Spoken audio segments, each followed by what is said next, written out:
following program makes use of copywritten material as part of a psychological examination of music. All music copyrights remain property of their respected creators. Hey kids, welcome to today's show.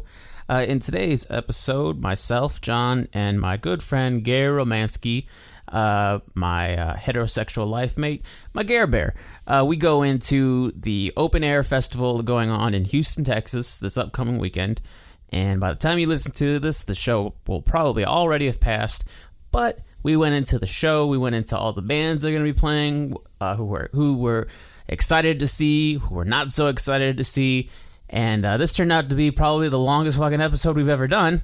Yeah. But as I was saying it 1,000 damn times, powerful episode today, folks. I'm telling you, we covered a lot of spots. And I think it was all the energy that Gary brought with us. And I stayed up till fucking 2:30 in the morning just listening to music and doing research and a lot of bands, all that sorts of stuff, man. We put in work for this shit, and it was definitely fun, man. I definitely can't wait to bring Gary back because he brought a good charisma to the show. Absolutely, he brought something that not that we're lacking, but right. I think he added on with our already pre-existing spunk. Right, and it went really we well. all have musical chemistry all together. So talking about music is something we've done for fucking ever. Yeah, and to clear, he's not just my heterosexual life mate. He's actually my current guitar player, your former guitar player, since we all used to be in a band together. Oh yeah, brother, best friend. He's been there in the good times, the bad times. Gary's probably one of the best dudes I know. So. Absolute honor and pleasure to have him on board. And before we go into today's episode, I just gotta. What? But before we go into that, I do want to plug in. We have shirts now. We still have stickers. Subscribe to our YouTube. That's an important one right there. Right. Our website, all that good candy. You can get our t-shirts at conversationalistpodcast.com, or you can go to our Facebook, facebook.com/conversationalistpodcast. You can, or you can just find us. Yeah, absolutely. And we can just deal it out that way. But before we go into today's episode, like I was about to say before your rude ass interrupted me, I actually have a very important thing that I want to go into. I don't mean to bring down this whole intro, but I got some stuff I want to say real quick. Gotta throw out a quick RIP. Someone who's been very important to our show. We had to. I'm not gonna get choked up here, but we had to let them go, and it was very tough. But I didn't want to see him suffer anymore. No, you know what I'm saying? So he's been on his last leg. You can tell. And so we had to let him go, but letting go is the part of life that you got to learn to do. And in his ashes, we wanted to say R.I.P. to our theme song. We're gonna miss you. I love you. But we got a brand new theme song. We'd have a brand new theme song we put together. And before we go into today's episode, you're gonna rock your fucking faces off to it. Me and the John man, we wrote it, produced it, recorded it together. Oh yeah. And it was ultimately fun process, and I really hope you guys enjoy it. Let us know. Tell us exactly what you thought about it on our Facebook page. And I'll lead it in with welcome to the Conversationalist. Let's talk music.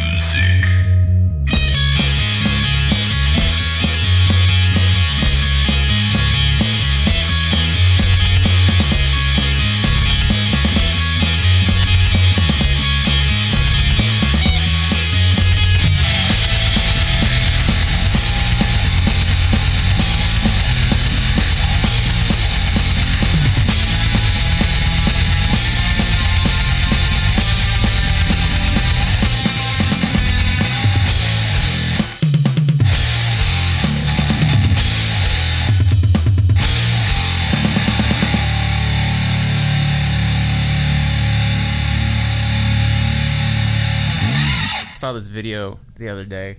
Yeah. It was it was these cows being led into this fucking thing like where they had their head sticking out, and then the thing fucking rotated, so they were upside down. Rotato. And then this guy like put like a fucking clamp thing on its head, like its mouth, to make it stop moving, and then took a fucking machete and just like slit its throat. What are we talking about? And like blood was just like all over the place. It looked like a fucking like scary ass movie. Yeah. And then like they just chunked the body to the side, and then this crane picked it up and then like took it away, and then like it brought in another cow. Like this is how like they're slaughtering them nowadays. Yeah, they cut their femoral arteries. But when you see it, like you see the vein. Yeah. And then you see once they slice it, It's spraying. Yeah, that's what would happen if I cut your throat. That's fucking insane. It's pretty brutal. Pretty It's beautiful, man. pretty hardcore. You know, for a vocalist, you're quiet as fuck. I think it might be the mic, man. Maybe I should turn it up. Or maybe you should lower it down a little bit. Well, there's not really any lowering. That's as low as it goes. Yeah. Yeah, that's as low as it goes. How low can you go? Hello. Anyways, man. I guess we can go ahead and get into it. Thank you very much for joining us today, Gary. Let's go ahead and start it off with the clink. Clinky. Clink. Mazel tov, sirs. Thank you for bringing the Jameson. So course. The end of the podcast will sound. Well, we'll see where it goes. Pay attention and see how far we, get lower from the mic, and my ass will be on the floor. But anyways, so yeah, man, we're gonna talk about Open Air Festival that's going on in Houston. It's currently going on right now, actually. Oh yeah. The band The Word Alive actually is playing right now as we're speaking. As well as Seven Dust. Yes. And Word Alive, I mean, if we could just touch on today's show before we go into the main focus of Sunday's show, there's some fucking badass bands playing today, man. I'm really upset I'm missing Alter Bridge. Alter Bridge, yeah. And Seven Dust. Yeah, there's a couple of honorable mentions that I definitely got to throw out there for today's show. Seven Dust, a band that we've definitely looked up to for a long ass time. Hell yeah. Alter Bridge was a band that you were real big into, and then you showed me, and it's like, I respect them. Isn't that like Creed, like part of Creed? Alter Bridge is Creed, the band of Creed. Okay. With the singer Miles Kennedy, who was also the dude at the end of Rockstar, the movie. Oh, no way. That they pull up on stage. Mark Wahlberg pulls on Oh, stage. the last guy? Sings. No way. The last dude. And that is actually Miles Kennedy's actually singing. Yeah, man. See, that's cool. Yeah. Yeah. The dude's got some pipes on him. Hell yeah. He can fucking sing. Just once I heard Creed, I was like, I don't know if I want to. Do you realize Mark Tremonti and Miles Kennedy push each other? They both practice over 8 hours a day. Yeah. That's crazy. You could definitely tell with Tremonti, man. The dude's a fucking, like... He's a beast. He's between Creed, Tremonti, his own band, and Alter Bridge, yeah, he's unstoppable. Yeah. Right. Yeah. That was the first kind of like guitar style I've ever wanted to like try to do, just like that. As much as people say they don't like Creed, right? It's Scott Stapp. It's the singer that people feel that for, and there was a whole story behind that. We won't get into that, but the band itself, they are phenomenal. Yeah. Okay. Yeah. No, there was a song that we listened to back in the day. Their drummer, he was like beyond. He still is. Metalinguist. Yeah. I do believe that's what it is. We were listening to it together, and like he does like the sick, like sick roll, and it was one of the first times us listening to music together that we just both looked at each other like, what? Yes. We're talking about Creed? No. Alter Bridge. Okay. Alter Bridge. There. I don't think we were around each other when Creed was. Probably not. That was like early 2000s. Actually, you know what? I was still in high school and I was writing love poems at the time. Okay? right. So I was. I think I don't even think I'd picked up a guitar yet. Right. You were singing songs like I was in an with R&B arms group wide open called the letter Ecstasy. It actually came out looking like creative. X-Tasty. And I made fun of them the entire time, but I was the bass. Mm-hmm. So it worked out. Yeah. I'm only the bass player for X-Tasty. Other bands that are playing today, that's honorable mention, Alice in fucking Chains, one of the greatest, grunge rock alternative bands of all time. Do you know how they have their name? How's that? Alice in Chains. It was a dog that had 3 legs that was tied up, and its name was Alice. Holy shit. And that's where the name comes from. And did you know Man in the Box is about dog brutality? That's crazy. It's actually animal brutality. See, I only know of the porn star Alice in Chains. No, it all comes from a dog who was tied up named Alice, which is kind of funny because like August Burns Red did the same thing with the dog and Burn. I didn't know all that shit. Yeah. That's pretty So sweet. that's where that comes from. You got fucking Slayer, you got the Cult, Ministry, a bunch of oldie kind of heavy metal bands. Here's the thing with like Ministry. Ministry started off as dark wave, so essentially the original goth. Yeah, you know, and then for some strange reason, I don't know how it came about, they went into doing the whole like heavy industrial shit. Yeah, like the really loud stuff. I don't know, man. Maybe they saw it as, they needed to change their sound of it. I mean, most bands nowadays, you can only do the same thing for so long before you realize, are we just going to be this type of band, or are we going to mix it up? Right, right. Well, now they definitely have their own sound. There's not a whole lot of bands that are like them, but like the original one of Ministry, like that's some tunes that I really like. Like if I'm in a Cure kind of mood, I fucking listen to them, and it's like that awesome new wave, dark wave kind of sound that I did. Is there a style you would know more than I would, the same as like Typo Negative type stuff? Or? Oh no, not at all. No, it's a lot more like kind of like the heavier stuff from Nine Inch Nails back in the day, but also with like kind of like a Rob Zombie feel to it. Oh, okay. You know? I gotcha. Just very mechanical and heavy, just heavy distortion guitar, like digga digga digga digga digga digga digga digga digga. Right. Yeah, like throughout the whole thing. That's cool. I imagine the appealing parts of that style of music is definitely like the drive with the guitars and the drums. So it's kind of mechanical. It's meth music.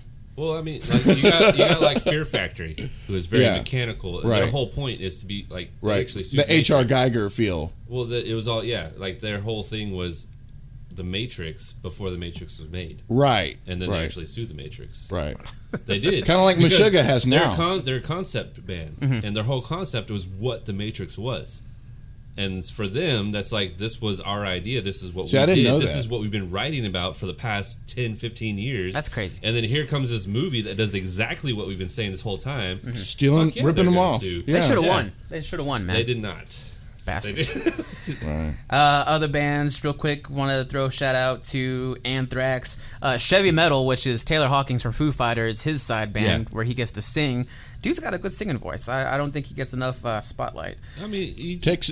Well, go ahead. No, you go ahead. No, it's your turn. You should No. He if you listen to Foo Fighters, you can hear some of his stuff, and he's really good. Like, that's always been my thing. I've always noticed I'm really good at hearing the harmonizations of things. Right. Because I was in an R&B group. Right. But other than that, like, I've always noticed he's very good. Yeah. And I feel like, like you said, they don't give him enough shine. They all focus on Dave Grohl. Yeah. Which is good, and it's working for them, but at the same time, there's a whole band behind him. Yeah. Right. And they do their own thing, and I feel like they should get more light. It's easy to picture Dave Grohl when you're thinking Foo Fighters. Well, when you think of Foo Fighters, that's all you see. Yeah. For the majority of the world, that's what you're going to see is Dave Grohl. I mean, almost to a sense, if you think of Tenacious D, you still see Dave Grohl in there, even though he's not. He's only been in a couple of songs. Right. Or what was that band? They only had him for the one album. Queens of the Stone Age. Yeah, I always think of him always there, even though he's not. He was like just a little bit, and he's gone. I mean, he is a sexy man, though. So I'll go on record saying he's tappable. Okay. So other than that, we got Texas Hippie Coalition. Oh man, THC. That's where it's at, man. Shout out to Sick Puppies. They got a new lead singer. I'm very upset I'm missing that. I would like to see what they did with the new singer. Their new lead singer, I believe his first name's Brian. I don't know his last name, but he was formerly of Dev Electric, Glass Intrepid. Played a couple shows in Huntsville. So shout out to him for being a local boy and getting the opportunity of a lifetime to play with such a good band like Sick Puppies. Anything that gets him close to that fine ass bass player that they got. Hell yeah. When it comes to chick bass players, I think it's her, the chick from Perfect Circle. I don't know. Is there any? And Now My Girlfriend. Now Your Girlfriend. Yeah. Definitely. Hey, we're tappable? I'd say so.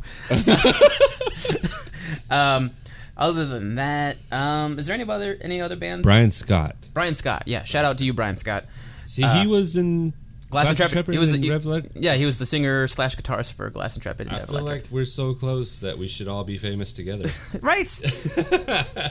Take us on the train with you, man. Take us on the ride with you. Whatever happened to the local support? Right. Jesus. Selfish motherfucker. Jim Brewer. Oh yeah, Jim Brewer. Do you think he's going to do his comedy act or like? No, it's Jim Brewer and the Loud and Rowdy. He has a band. He actually has a podcast now. Wait, Jim Brewer and the Loud and Rowdy. Because what he does is like Saturday. He does his comedy bit, and he has a band behind him, right? And he'll do like the metal version of "If You're Happy and You Know It." Yeah. And, the AC/DC version. He does James Hetfield impressions. Row your boat. Yeah. He does a really good Metallica impression. Yeah. The James Hetfield. Yeah. That No, right there, whoa. that whole thingy. Yeah. Other than that, man. The Calvera brothers. Oh yeah, that's right. Max Calvera. What's the name of their thing? Igor. Well, I think it's just Max and Igor Calvera. Returns to the roots. Okay. Return, so it'll probably be the Sepultura sound. Yeah, that's what it's going to be. Yeah. So Max Calvera was in famously Sepultura and Soulfly. Right. And glad to see he's still doing stuff. I would have liked to have seen Max, Yeah. just because I was really into the Soulfly 3 album. Uh-huh. Yeah. I'm not going to lie, I would not have minded seeing Gemini Syndrome just because they are the YouTube whores of the world. Really? Yes. Anytime I look up anything on YouTube, all I get, like every time, somewhere in my list is Gemini Syndrome. I feel like they put every single note in there to where if you look up Beyonce, right, there will be Gemini Syndrome. Well, see, my YouTube does the same thing, but with Oceans of Slumber. Okay. Anytime I'm looking up something, hey, guess what? Oceans of Slumber is live right now. Right? And who the hell are you? Yeah. Please leave me alone. I want to listen to my music. But as far as Sunday goes, we'll get to that right now. I do want to touch base on Slayer, though. Oh, yeah, of course, please. Oh, wow, we didn't even talk about Slayer. Slayer is a band that defines... I mean, like, there's a lot of people out there that's just fucking hardcore Slayer bands. Yeah, they're one of the 4 horsemen of metal. Right. You know? But they've even got a following, not quite as much, but kind of like you see with like Insane Clown Posse. Like there's a group that's dedicated, like the Deadheads, or like a lot of other bands. But I mean, Slayer, the God Hates Us All album, man, that was just brutally one of the. That's my go-to album for like, whenever I decide to go on serial killer sprees, right. That's what I jam whenever I, Disciple. Next time, let me know and I'll buy the lime. Some of their fucking fans are pretty brutal. Like some of them that like carve Slayer into their arms and like the pentacles or pentagrams or whatever it is that they carve. And it's like it gets a pretty pentagram. Even if pretty intense. Like even in our own band, if a fan were to carve our symbol or anything like that, I would feel like awesome, cool, you did that. But at the same time, what the fuck were you thinking? Right. Yeah. You wouldn't feel like subtly responsible in a little way? bit. That's my whole point. That's why I'm like, what the fuck were you thinking? Yeah. Why did you do that? Why did you spray paint our band name? Exactly. On the wall. That's what I am talking about. Like we inadvertently did that, but not at the same time. Right. 2 bands from today that I like. What do y'all feel about the Cult and Buck Cherry? I'm surprised they're still going. Yeah, really. I kind of I figured haven't listened to anything they're doing. The Cult? Yeah, the Cult.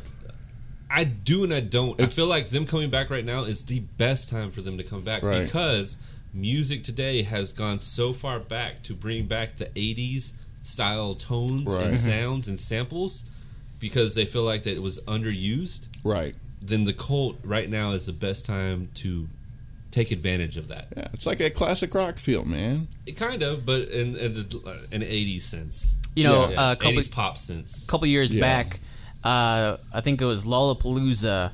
They brought the Cars on board. Oh fuck! Nothing but synth crazy. I love the Cars. And actually, there was a whole bunch of kids out there with their hip glasses, and they were wearing like bandanas on their wrists, just hipsters, just loving every second of it. So like perfect opportunity for them to like make a big Any boom. major artist from the 80s pop culture right now, if they came back, they would destroy it. Totally. They would definitely. They would destroy slay it, man. They'd be slaying. Have you heard Fear Factory's version of Cars? No. One day you should check it out. Oh, I think I will. It's actually the really only good. thing I know about Fear Factory is that fat bass. What? Yeah, I think they even have a stand-up bass, don't they? No. They've got the sound, man. I feel like you're talking about the wrong band. No, I what think, about Buck Cherry real quick? Buck Cherry, honestly, I got no opinion about them. I know that that's like the anthem for like Cougars with the Crazy Bitch song. I feel like it's a really good party band. Yeah. Also, just real quick, you know where the name came from, right? No. No.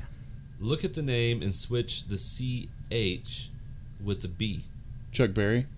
Chuck Berry, bro. Hey, fuck yeah. Shout out to Chuck Berry, man. He was the fucking man, dude. Exactly. Nobody ever put that together. I'm like, at first time I looked at it, my mind subconsciously switched it. And I was like, what the fuck is Chuck Berry doing? He's dead. How the hell is he on? And then I was like, oh, wait a minute. It's Buck Cherry. Wait a minute. I imagine the first person to discover this was fucking dyslexic. It's like, Right. wait a second. Who's Chuck Berry? Yeah. Boomer lives. Yeah. Yeah, like I said, I think it's, yeah, I agree with you. Them being like the party, the old rock, kind of dirty, sexy. There was a whole era of that. Yeah. I mean, it was small and short-lived, but there was a whole era of that with the guys with the mascara and the dark black hair, black tattoos. like Silverchair and like Papa Roach did it for a little while. Oh, yeah. Collective Soul and like all that shit. No, not Soul, Collective so much. Not Collective Soul. Yeah, Okay. no, not so much. But like, you know, that whole, there was a small group of them that led that rise for a little bit, and then it kind of died off. But I never really got into it. I didn't either. But I did enjoy some Papa Roach. I did enjoy some of the music that came out of honestly, that's kind of what I feel like Avenged Sevenfold's coming from. it. Really? Like that You got to think about this though. Avenged Sevenfold's been doing it since they started, since. over 20 years ago. See, I didn't know how long they've been around. Yeah. So that for me, is But I mean, like, they were probably a part of that. Well, I mean, they might have pulled from that, Right, Like right, not right. Avenged Sevenfold because they were doing it before. Right. Like they're not the hipsters. Oh, they are kind of. Well, yeah. I was doing it before it was cool, bro. Yeah. Well, I think they're one of the biggest bands in douche metal nowadays. I don't see this douche. We'll metal. get to that when we get to... I feel like it's very artistic, on point metal. Okay. But getting to Sunday's show, before we get into the lineup and all the bands and everything like that, I definitely want to touch on a few subjects as far as the idea of throwing a festival show. Okay, Yes. Some of the biggest festivals in the world, some of them go over in Europe, a lot of them are in America. You got Rock Am Ring, Pink Pop. Yes. You even got like your Ozfest, you got your Warp Tours, Lollapalooza, Coachella. Lollapalooza? I think they're done. I think they just had one this year. I don't know if it was. I think this was the last one. Man, if this is the last one, that's a pain in the ass. That'd be very sad. but yeah, I think so. Coachella, Bonnaroo. I want to represent the gathering of the Juggalos. What the fuck are you talking about? And then finally, one of the big ones that started it off, Woodstock. Yes. What is it about festival shows that you think like are appealing to the masses, like that make people from all across the country want to go One to stop these... shop, man. There's that, but there's also the freedom to choose. Right. Yeah. You think about it, like right now, tomorrow, me and Johnny, we'll we're going separate, to yeah. a show, and there will be 3 different stages. Right. With those 3 different stages, you have the ability to choose between what artist you want to see. Right. And you're not paying for one person or 2 people. You're paying for like a group of artists that you might be interested in, or you might find for the first time. Right. So you have all these people you can choose from, and you can just kind of find your way and enjoy it. Or you can also go through the whole process of fucking find your spot at your stage that you're gonna go to, and while everybody else is bullshitting with concessions and other shows, you can redeem your spot and fucking stay there. Exactly. Now I'm fucking right here. Yeah, Right. That's probably the biggest thing I would say. You don't have to buy a ticket and sit in one spot. Right. Right. You can go in and find that most comfortable spot for you, whether it's in the front and you're getting slammed in the ass the entire time. Oh, I love or that. in the middle and you see like a fucking penguin pushed in. Yeah. Or you can be kind of to the back where you're like you got some freedom. You got freedom, but you're distant. right. You can't really see what's going on. Yeah. One of my favorite experiences is when I believe we went to, it was probably a BuzzFest show, and I went to the side stage, and since it was probably maybe 3 or 4 bands in, the crowd had already gotten pretty big.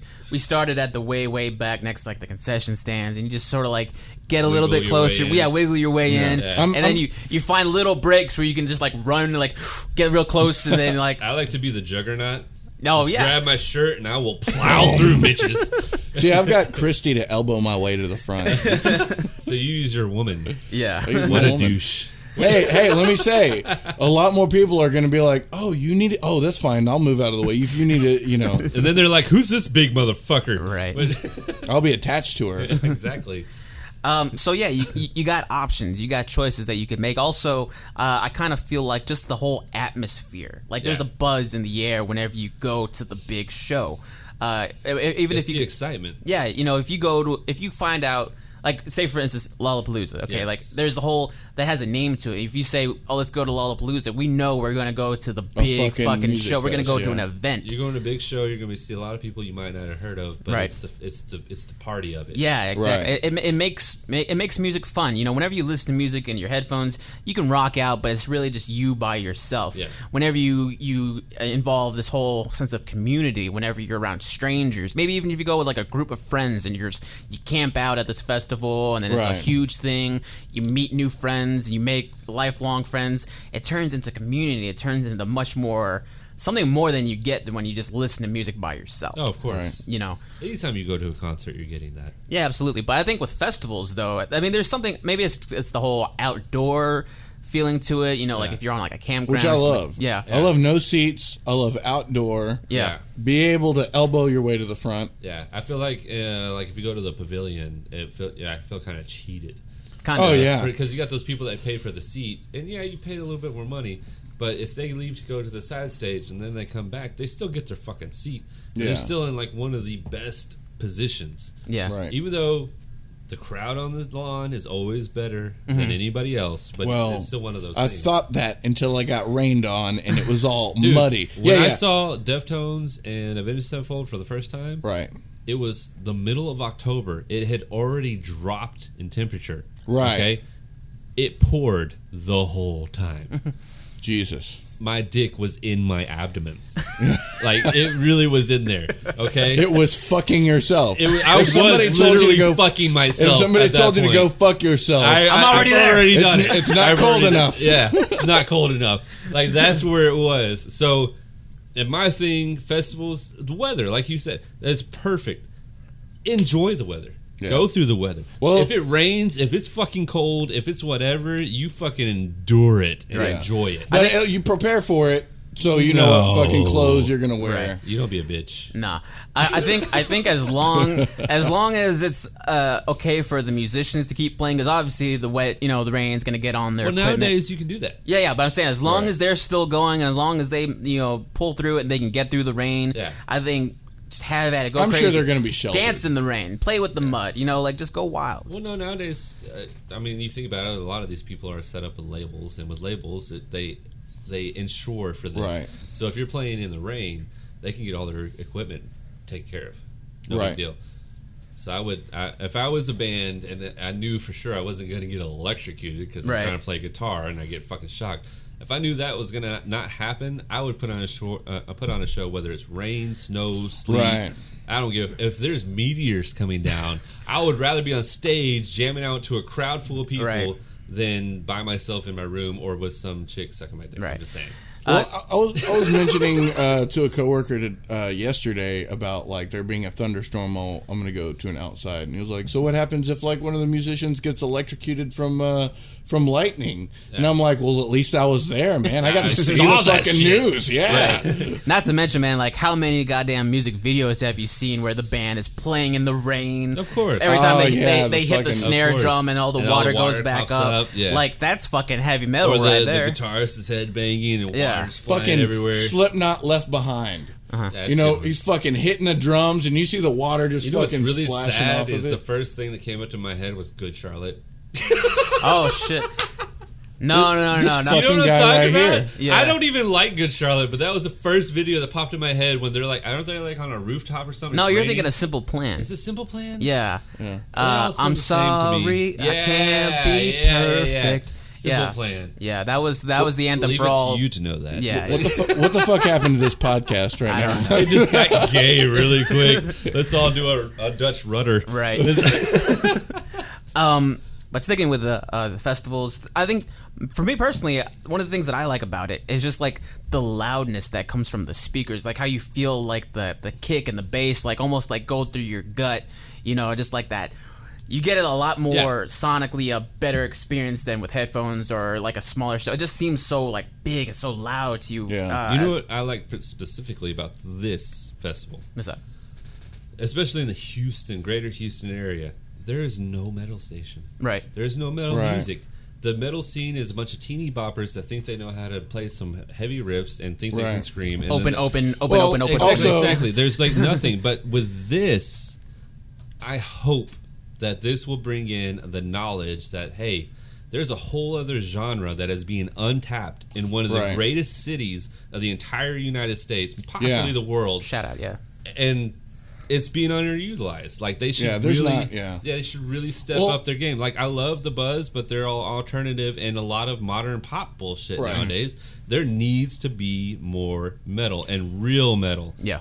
It just needs to step it up. There's also another untapped that we're not even going into, like black metal, and then the heavier. There's so many fucking bands out there right now in that form of metal. Even if they had genres, I have a whole other discussion. Right. But we could have one fucking metal station, and it gets to touch base. It's got Saturday night black metal. If you listen to like Sirius Octane. Okay. Now Sirius has different levels, like they have liquid metal and all this bullshit. And I really hate that. Buzzsaw and shit like that. But my thing is, with metal, I feel like if people wouldn't have made so many subgenres to that one thing, it would still all be metal. It still is all metal. Mm-hmm. Yeah. And if somebody would realize that and create a radio station for that, I feel like they would have more followings than anybody else because they're staying true to one thing. Not just, hey, we're these guys, but we're alternative, so we can do whatever the fuck we want. Well, you know, shit like that. Like, there needs to be one.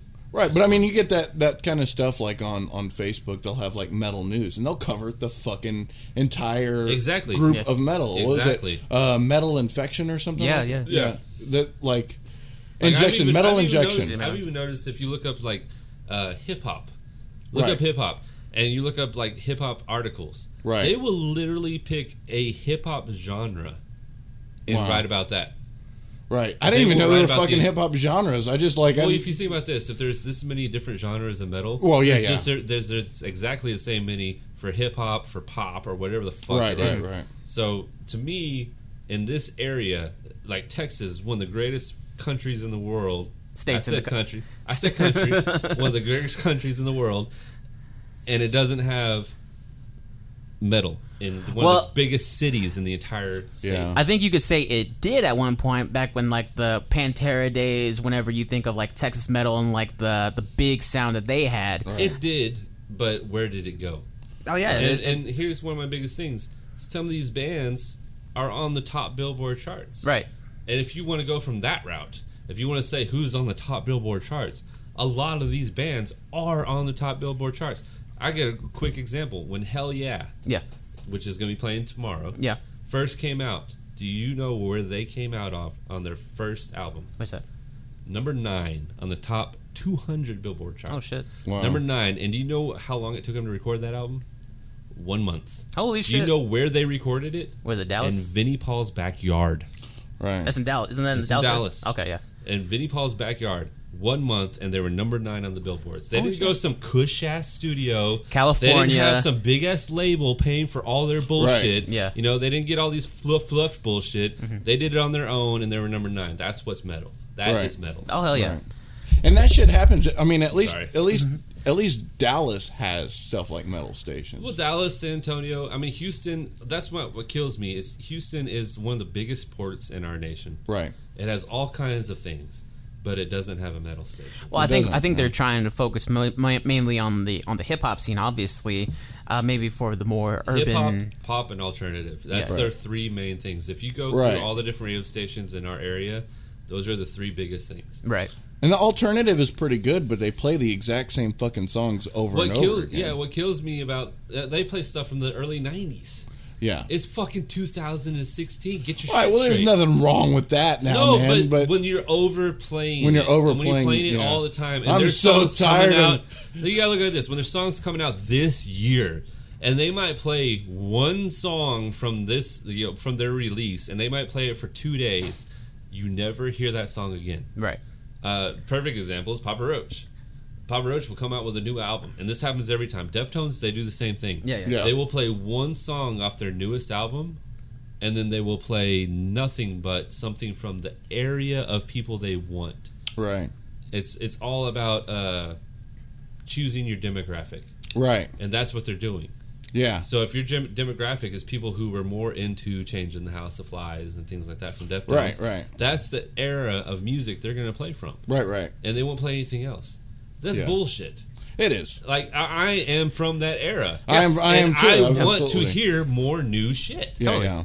That's just the way it is. Absolutely. So hopefully, with this big show coming to town, like you said before, it'll bring some light to that. You know, Yeah, like it needs to happen.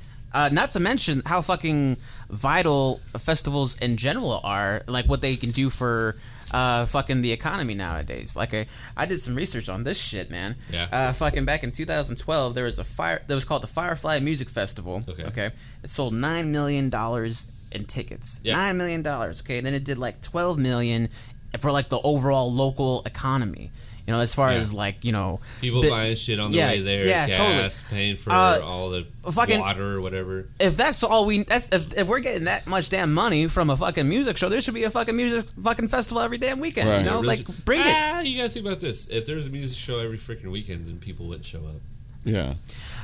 But at least you know, a few times a year though. I mean, No, more it needs to be than what we got. what it really is. Absolutely. Yeah, I agree with that. No, But you absolutely. can't I see- have it yeah, that's what all I'm saying. the time. It's just like anything else. If you have access to something all the time, you're probably not going to get it. I don't know though. I kind of want to disagree with you, not out of disrespect, but I think since nowadays people have such access with downloading music and everything like that, they have it all at their fingertips. I think that's kind of creating like a. I kind of want to check out more live music. You know what I'm saying? Like, Of course. so I think even though it's the downfall in the music industry, which obviously is our business, it's still fueling the live the venue business, like the show business, where they may not be making a whole lot off of the record, but once they go on the road and they start doing shows, bam, just shit ton of money coming in. Yeah. You know what I mean? So like, I think over excess of music. Yeah, eventually, I'm not going to see the same damn band every single week. Like, if Deftones came to Houston every damn weekend, as much as I love them, I'd probably see them a handful of times. You would basically be doing what Seven Dust had to do when they had to earn all their money back after their accountant screwed them. Yeah, totally. That's exactly what would happen. And it's not good, and it's not good for the musician because this is the only way the musician makes money is off tours. Mm-hmm. Really, yeah. So if you're overflowing the consumer with the same product over and over, they're not going to buy. Right. If they know they can get it at any time, why would they buy it? Mm-hmm. Now, if it's different festivals, Right. Yeah, totally. if you do it that way, if you have different artists on different festivals every month, like say Seven Dust or somebody came in every 3 or 4 months, but you don't make it known, of course, then maybe the people would go to those festivals. But if you have them coming in all the time, people. Well, also you got to think about this: people can't afford that. Oh yeah, absolutely. How are they going to afford to go to a festival every fucking day or every week? No, I absolutely understand that. Yeah. But still, just the positive that comes from having a big show like the big fucking circus come to town. Yeah.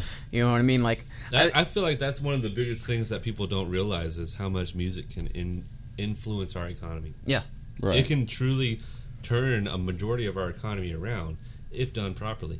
If these industries wouldn't stop stealing so much from our musicians, oh fuck yeah, then so much could go back to the economy. Yeah. But that's what's killing it. That's literally the industry. If we got rid of the industry and found another way, there's always another way. And I feel like if we found another way besides industries, the entire nation would profit from it. Right.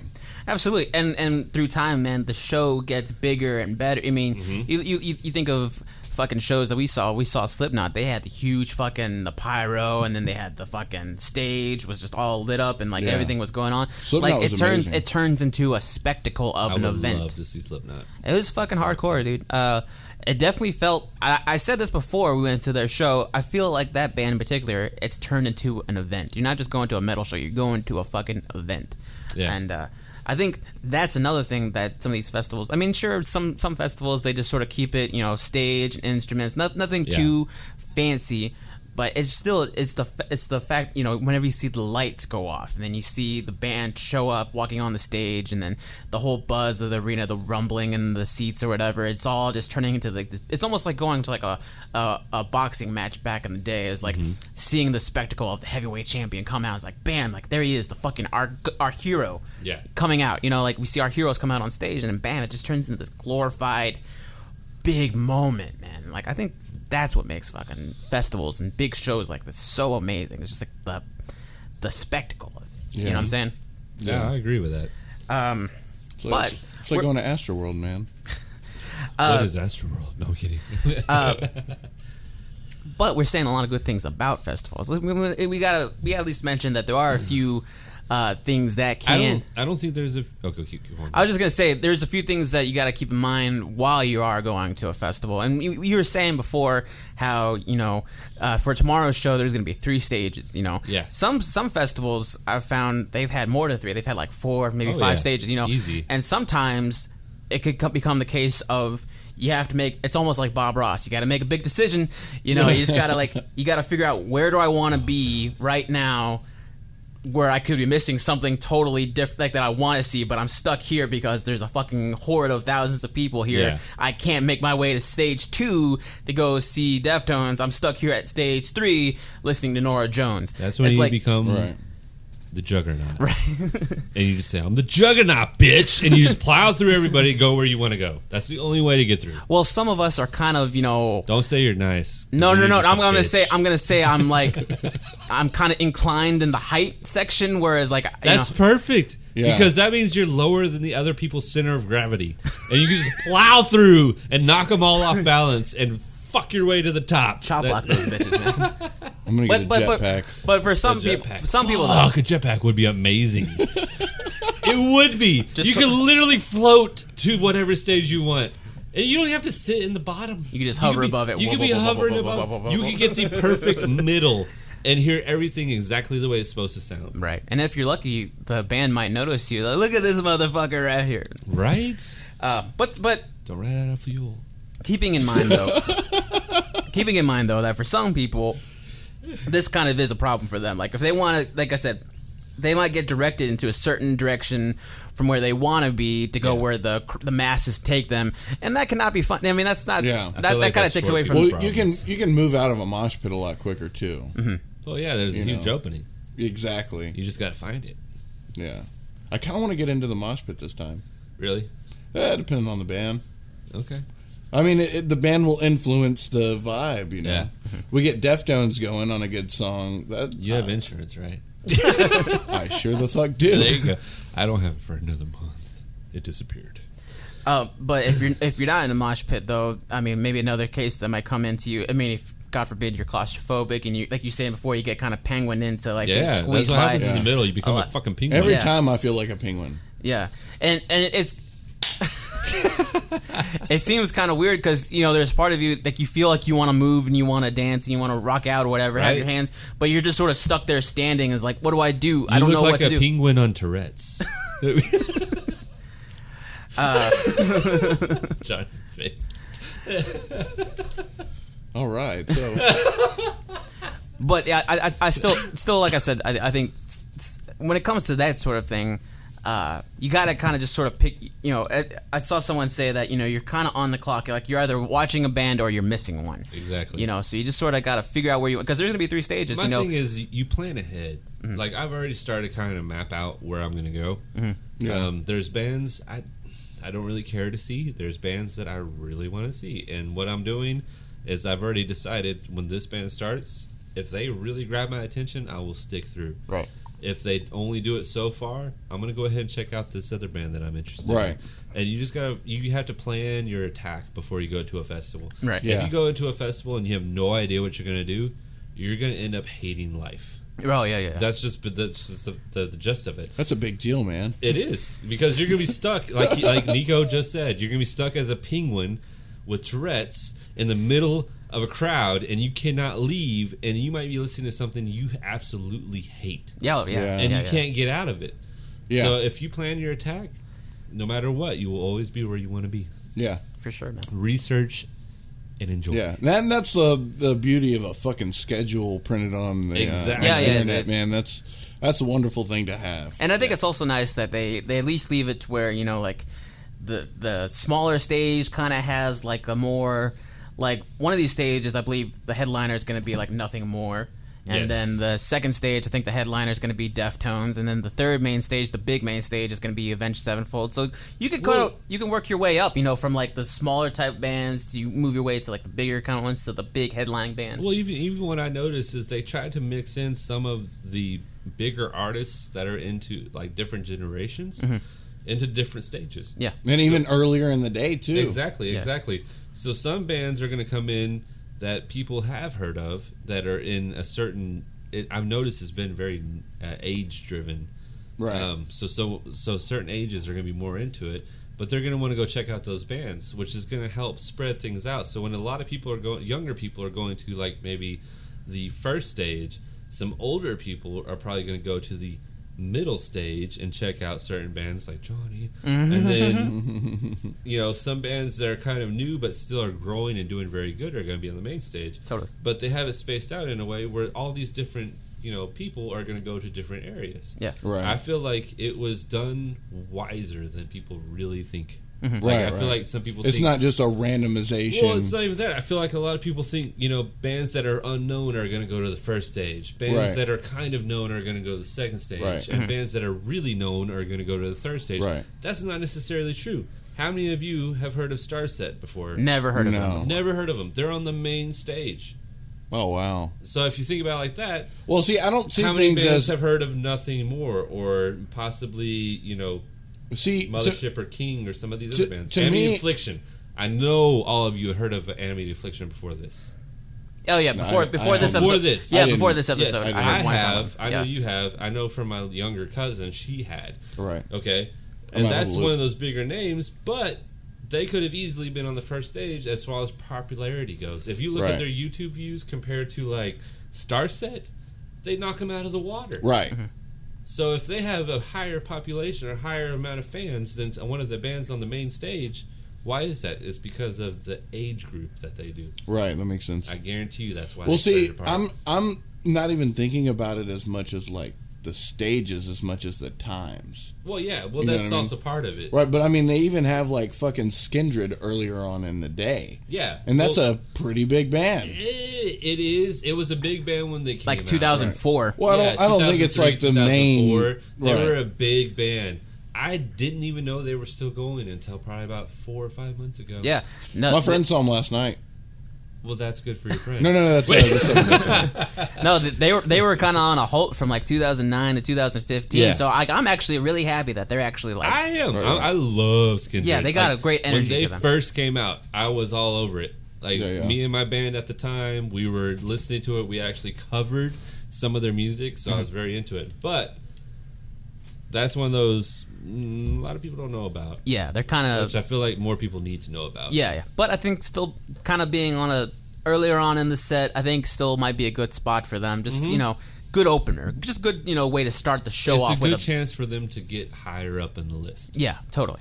It is. I was showing my girlfriend that Skindred music video, or not the music video last night, and she had never heard of them before, and we started playing because we were playing all the the bands that I wanted to learn and that we were going to go see, and she's like, I really fucking like this. I showed my girlfriend, who isn't very big into metal, right, and she absolutely loved. She dug it. That song. Yeah. When I showed her the video, it was mind-boggling to have so many different genres in one track. It's got a great energy to it, and I don't know if it gives it a novelty or if it just gives it a tiny bit of character, but the fact that it has like that Rastafarian or reggae, Jamaica, whatever we want to call it, kind of vibe to it. I feel like it gives like a hip-hop, reggae, metal, and a little alternative. And when it goes metal, track. It goes like tough. When he starts like getting heavy with them vocals, fuck yeah. Nobody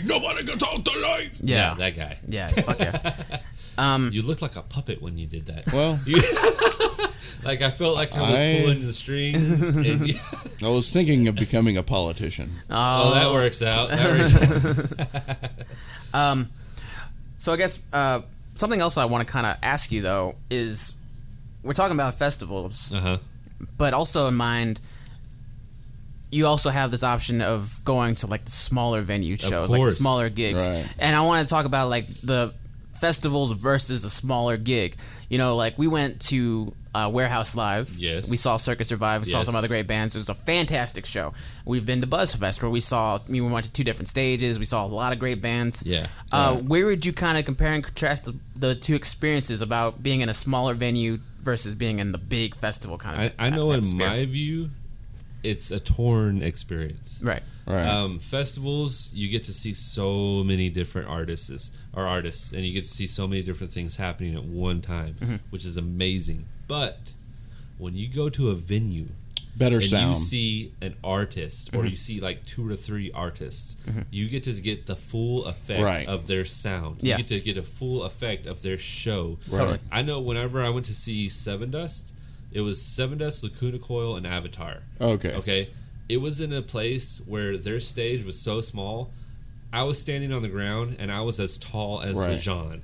Okay, the lead singer. We were the same height, and I was literally like, I could almost, if I really tried, I could have grabbed his hand. Like we were that close.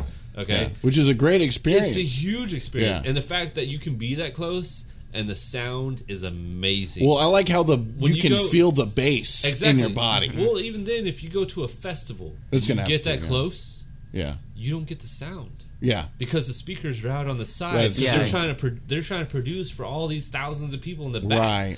But if you're in a small venue and you're up close, it's made for everybody who's up close. Totally. And it sounds amazing, and it gives an intimate feeling. Yeah. And I absolutely love that. I think the intimacy that you get while at a small show is what's so important. I think just like if you want to see somebody that you truly idolize and look up to, I think you should definitely see them in a small venue. Whenever I got to see Circus Survive at Warehouse, I was like... we were there together. Yeah. I went before that time, but when we went together... I was like, I get to see my favorite guitarist of all time. I get to see my favorite singer, my favorite drummer. All my heroes are right in front of me. Right in front of you. You know, if I wanted to see the Deftones, by now, I mean, I might be lucky and see them at Revention over in Houston. Yeah. But since they're such a festival tour-driven band, like they're going to be a big band. They're going to be playing festivals. Yeah. I'll never be able to like reach out and give Chino a high five. I feel like, in all honesty, Deftones might be on the edge of going back to small venues. Really? Yeah. Maybe just for like 1 or 2 tours, but I honestly feel like that'd be nice. Back. Oh yeah, that'd be great. They will fucking sell that place out. Oh yeah, no, they would easy. They would easily do it. But I have a feeling. But that's coming back. I think their sound is for like small venue. Like I think that's something. I don't know. Some really. of them. Like, you think when you listen to them, the last time they came to the Woodlands, did you not say you were up at your mom's? Yeah, I was on the roof of my mom's apartment. Exactly. It was fucking big. Like it was. Yeah. And it was able to produce that far away. Yeah, totally. So that's what I'm saying. They are made for either small or large. Right, depending on the songs. Nowadays, that's how people produce. Yeah. When you produce for something that can be great, small venue, and amazing large venue. Mm-hmm. So that is the way all producers take things into effect nowadays. You don't produce in the sense of this person's only going to play small venues. Well, you produce in the fact that this person could easily, if somehow their YouTube likes jump to something that you did not expect. Magically. It fucking happens when, as a producer, you're thinking, these guys suck. And then these guys all of a sudden are like the biggest thing. Right. It's because nowadays you don't know what's going to happen. Right. That's true. So you have to produce in a way that it's going to be great for small, amazing for large. Right. See, I've seen Deftones on a large. Yeah. And then I've seen a cover band in a small. Yeah. My question is, how long ago did you see the large? That was like 2006. Yeah, 2006. Okay. That kind of makes sense. But okay. 06, it wasn't great. You gotta look at it like this. From 06 to now, how much has changed in the production? A lot has changed, in production, the DAWs, all the different ways to record, all these different things. Just from I would say 2000 to now, it has been a complete turnaround. Huge. Yeah. Nowadays, somebody can download a program and be able to record one of the most amazing, tracks in the world from their house, from their bedroom, and never get out of fucking bed. It can be done. But when you have a professional producer and a professional band And you do that nowadays, it's made for that. It's made for big and small. Well, it seems like this show is like right here in between. It really is. This festival, like as far as big as the stages are and the amount of distance of space. One of the bands, and we'll talk about this later, one of the bands that I'm interested in seeing, I'm worried about what was produced on their album and what they're going to sound like live. Right. I really am, because for me, as a guy who likes to produce music, listening to their album and picturing what they're going to sound like live, I'm not sure how that's going to go. I really feel like it's not going to go well. Which one? September Morning. Okay. Yeah. Real quick though, it's still keeping on with the small venues. Just one thing I want to mention. We said a lot of pros and cons about festivals. I guess you can still say some of the cons about festivals. Like I was saying, I imagine one day you're going to take your kid to a show. Yeah. He's going to have music that he's liking. He's like, Pop, take me to the show. And like, well, Papa, please. let's go to the show together. And he's there, and it's a bunch of shady looking dudes smoking the reefer in the front. To be honest, even in venues that happens. Yeah, I know that, but I know whenever we went to go see Circa, I remember seeing a dude literally turn around and just start lighting up a blunt like right in front of me, and I was like, "Holy shit, this is happening right now!" I was a kid whenever the last festival I went to, I actually got a massive headache because so many people were smoking weed next to me. Right. So I mean, venue or festival, I feel like that's just a whole modern legalization of weed that's going into effect. People are becoming less worried about it, and it don't matter where you go. You can go to a venue, a small intimate venue, and there's still gonna be somebody, and it's probably going to be more concentrated as far as the smoke. It'll be worse because it's inside. At a festival, at least that shit can blow away by the air. Right. But you're not going to get really in contact. But I'm not even talking about that. I'm just talking about the idea of like you're taking your kids to see their favorite band, and you see some shady shit going on as a parent, just wanting to take your kid to a gig. It's like, whoa. And I've been thinking about this. If I took my son to a concert, like a rock concert, I think that I wouldn't want the small venue, but I also wouldn't want the big festival. I would want like the seats. Really? If I'm taking my son, because anywhere else, a mosh pit could break out fucking anywhere. It's true, but like Pavilion, for example, because we live near it. Right. If you were at the top of the Pavilion, it wouldn't get that. And right. If you got the space, on top of that, you wouldn't give the back slap of the snare. Have right. you ever noticed when you go to the Pavilion, no matter where you sit, if you're anywhere from the middle of the lawn forward, you hear the back slap of the snare. It comes off the back wall and it comes back to you. So you're literally hearing two snares that you're not supposed to hear. Right. But if you want your son to enjoy the way it's supposed to sound and enjoy a show, put him at the back of the lawn. Yeah. There will be no mosh pit. Yeah, absolutely. And you will get the full sound you're supposed to get. Yeah. That's what I would do if I had a child. That's true, but we'd also have to get binoculars. Does he really need to see it? I think he would want to. What I would do if he's young, start him off in the back, and as he gets older, bring him to the front. It's probably a better idea as far as like volume into the child's ear too. Exactly. Oh yeah. Right. So you're getting the best volume for a child. You're getting the best sound because you're getting the full effect of what is being produced from the stage, and then on top of that, you're not getting anything extra. Yeah. And you're not having to deal with mosh pits or anything crazy. So I would start them back there, and as they get older and they're listening to it on their own, bring them forward. Yeah. And then eventually, one day, when they already know what the songs sound like, and it doesn't matter what's coming from the stage, put their ass in the mosh pit and see what they do. Like, that's the way it should be. You build them up to it. I don't know, man. Mosh pits nowadays, I get worried. Maybe it's because I'm getting older. Mosh pits are the same. They are the same as they were before. You still see the guys doing the whole Running Man bullshit. You still see them all pumping their arms. And the post-punk. Yeah, like all that crazy shit. Hardcore dancing. It's the same shit. Yeah, hardcore. Like, you don't really see people just purposely throwing fists. You do if somebody fucks something up. If somebody does something wrong. Right. Pits have basically stayed the same. They've basically kept to the same thing. If somebody falls, you pick them up. Sometimes it doesn't happen. Yeah. That's with anything. Shit happens. But you chose to get in the pit. Right. But at the same time, you can kind of look at a pit and kind of tell the nature of it. You can tell who's being a dumbass and who's doing right. The big ones, though, are the ones and that you ones that are doing about. no. You don't the think so? The big ones are the ones you take out first. That's what I do.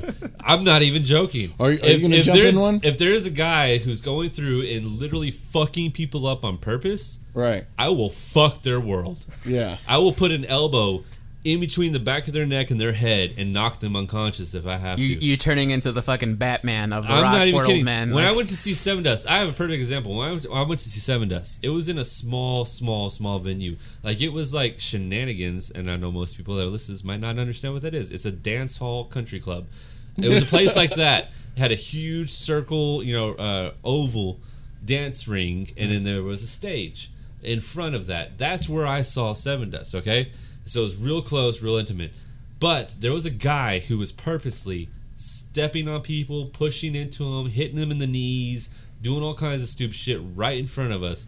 And there was actually a dude in a wheelchair that he kept fucking up the entire time. Damn. So do you know what I did? I put my fingers in his goddamn eyeballs, and I yanked his ass back, put my fingers in his nose, and pulled him down to the ground and stepped on his head. That's fucking intense. Okay?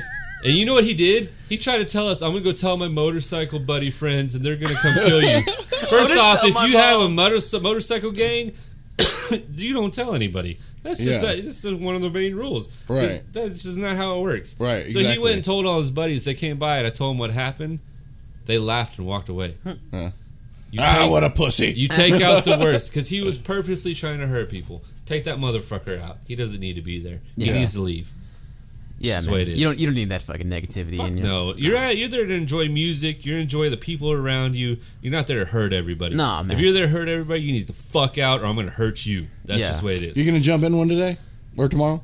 If somebody's hurting people, you're going to see me fuck somebody else. Like I said, he's going to be Batman, not the hero that we deserve. But the hero you need. It's not the hero that you want. The hero you deserve. Yes, exactly. Okay. Thanks, Batman. Appreciate it. I'm serious. I will do it. I will fuck somebody's world. I absolutely believe you, man. But okay, so let's move on to the tomorrow's show.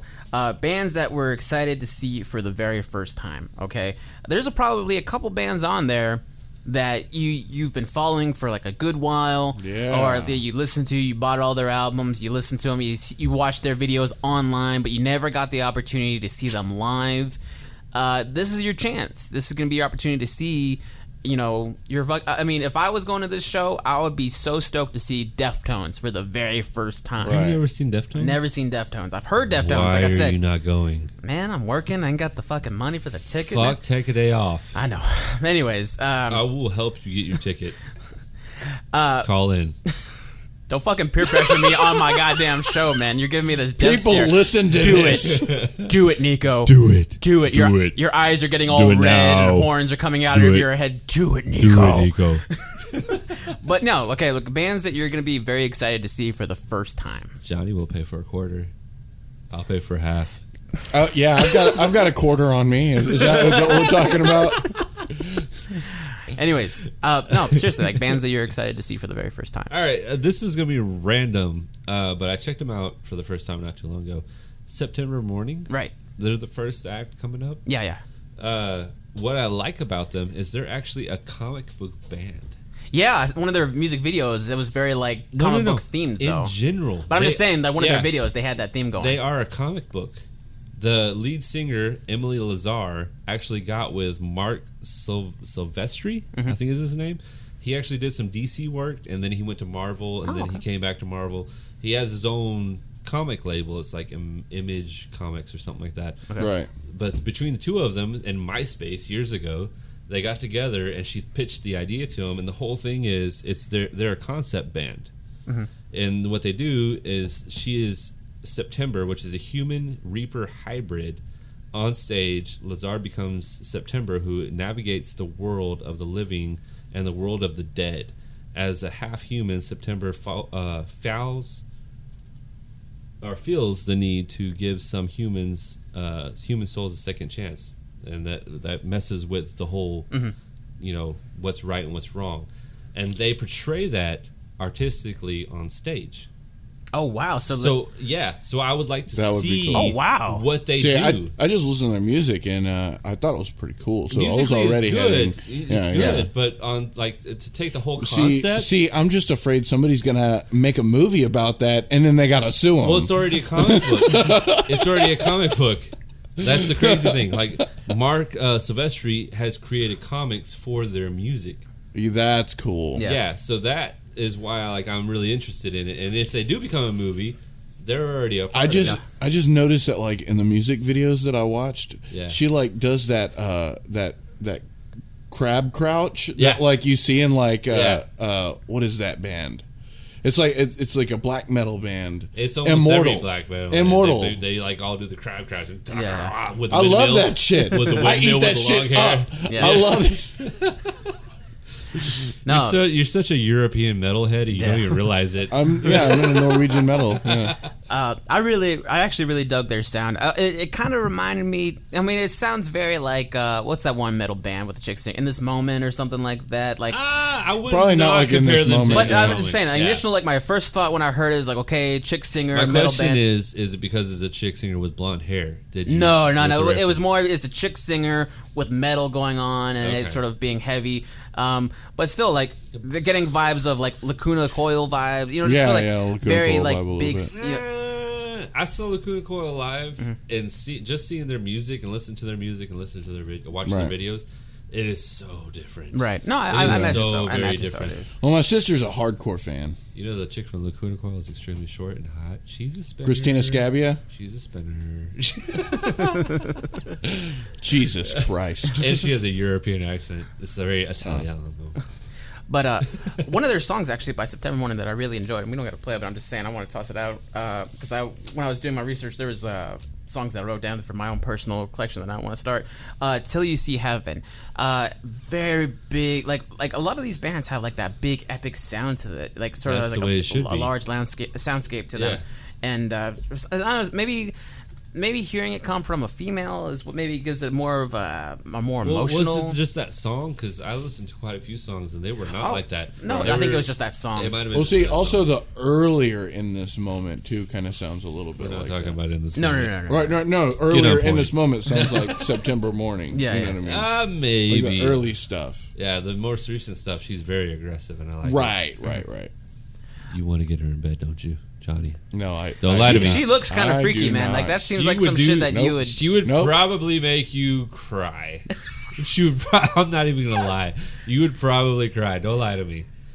Just because you got a girlfriend doesn't mean anything. I've got a girlfriend. I don't know what you're talking about, you crazy guys. You do realize by denying you're admitting. Anyways, that high tone. A band that you're excited to see for the first time, John. Avatar. Right. Okay. I have seen them, and they are awesome live. Are they awesome? They are very European metal wise. They are awesome live. Right. Yeah. The band is very crab crouch, spin the hair. Ooh yeah. So you're gonna enjoy that. The vocalist is high energy, but in a different sense. I hear he's really tall too. He's tall, but when I saw him, he had the top hat, he had the face paint that looked like the Crow, he had the cane, he did the marching kind of style, but he never missed a note. Oh, so if you can do that, really good. I was very impressed. I'm not big on a whole lot of Swedish metal bands, right? But when I watched them live, I was impressed. Right. And I think that's why they've become so big. They have actually headlined a lot of local tours. Really? Yeah, they do a lot of headlining in the Europe scene and things like that. But locally, they've actually started to do some headlines. Does Avatar, I'm going to throw a name out there and you might immediately disagree, and I don't mean by the extreme shock value of it, but do they kind of have the theatrics like that Marilyn Manson has? Not that much. Okay. Not to that extent. It's literally you got your band, group of guys, and then you have one guy who's all painted up. Yeah. And that's it. Okay. Right. It's simple but effective. Right. Which I appreciate. It's not overdone. It's been a couple years since I've seen them live, so they might have taken it up a notch in order for them to be a headliner. Right. they might have taken it up a notch, which I'd be interested. I don't think to they're see. a headliner though. They not here, obviously. Okay, but yeah. they have done headlining shows, Yeah. or tours. So if they've gotten to the point where they can do headlining tours through America, they've done something. And I'm not saying like you got to do something to be a headliner of American tours. Yeah, you can do something to a headliner. You got to of Europe suck a lot of tours. dick. Right. Well, I mean, there's a few cocks you got to put down the throat, but it depends on if you tuckle the balls or you lick the balls while it's down your throat. It's not that bad. It's swallow the gravy. It's a song by Avatar that I heard that I really enjoyed called "Hail the Apocalypse." Yeah, it's got a good drive to it, and that's something I think I dig about that. The whole band has a good fucking drive, like in the guitars. Do y'all know which one it is that the whole video is done in reverse? Oh shit, we watched that one together. Good song. Actually, Avatar I discovered through you. Yes. I remember you were like, we gotta check out this band. I wanted you to check it out. And I remember at the time, maybe I wasn't feeling it. Maybe, and that's the funny thing about music, man. How like you can be so invested in. You know what it was? Yeah. We were working on our own song. Yeah. We were working on our own song, and I tried to help you get outside of the box. But you were so into what we were doing at that moment, right? Showing you something outside the box kind of threw you. Probably. I feel like that's what was like that. I don't know why I'm looking at this because I'm looking at this over here. But now I'm trying to look at this over here. And that could have been what it was. That makes sense because whenever I listened to a few of their songs before the show, I was like, I fucking dig this shit. Like, it's fucking, like, drive. It's got some fucking... At first, I didn't like them. Right. Yeah. Whenever I first listened to them, I heard about them through my friend Nick Lavelle. Okay. Me and him were good friends a long time ago. He showed me most of the music I've ever heard of. Okay. Back... So you have that automatic trust. I do. You do. And at first, I didn't like him. He also told me about Ghost. And at first, I was just like, not about it, I think I just threw up a little but whenever I listened to Avatar, I didn't really dig it that much, but then I kind of gave it a little bit more time. It's one of those bands, there are a lot of bands out there that have to sneak up on you. Or you listen to it enough times, you start to get it. I think what helped for me is I saw them live. Yeah. When I saw them live and watched them put on the show before Seven Dust, or I think they came on before Lacuna Coil. But even then, when I saw them perform in such an intimate setting, and I feel like this is one of those things, festival versus small venue, where you go see a band at a small venue, you have an intimate connection with that band. Totally. When you go see a band at a large venue, you don't get that. Right. You do get the advantage to see all these different people, but you don't get that connection that you do when you're 5 rows in front of. Well, that's why Static X was so and great you're for getting me. Such a good sound right in your ears, and you could touch this person if you reached out and they reached out for you. Like, that's amazing. Totally, yeah. But when I saw them, that I think is one of those big things that fucking got me. Yeah. Yeah. Well, I've heard before that they were great live. I'm just, that's ultimately what I'm excited to see. I mean, that's not the one that I'm the most excited to see, but as far as bands I've never heard. As a musician, not so much. Really? Yeah, as a musician, not so much. They are very simple. They're very basic, but it's effective. It's the showmanship and the confidence that is what sells them. Right, the Corey Taylor. It really is. It is the showmanship and simplicity, and like that's all it is. And when you get into it, you feel like you're a part of their show. Right, and that's why you got to see Slipknot. I would love to see Slipknot. I just haven't had a chance. Slipknot has that fucking backbone. Yeah, it's got that confidence. This is my it's got thing. A good show, good sound. They do that with a huge setup and a huge music section, a huge production section. Yeah. Avatar is doing the same thing with 10 times as less. Yeah. So that for me is why I like. For me, my first song was like, this is kind of basic, this is kind of cool. And then after a few songs, I was like, this is kind of cool. I'm enjoying this. I'm digging this. And then Luke from The Last Great Assault. Yeah. He fell in love in a second.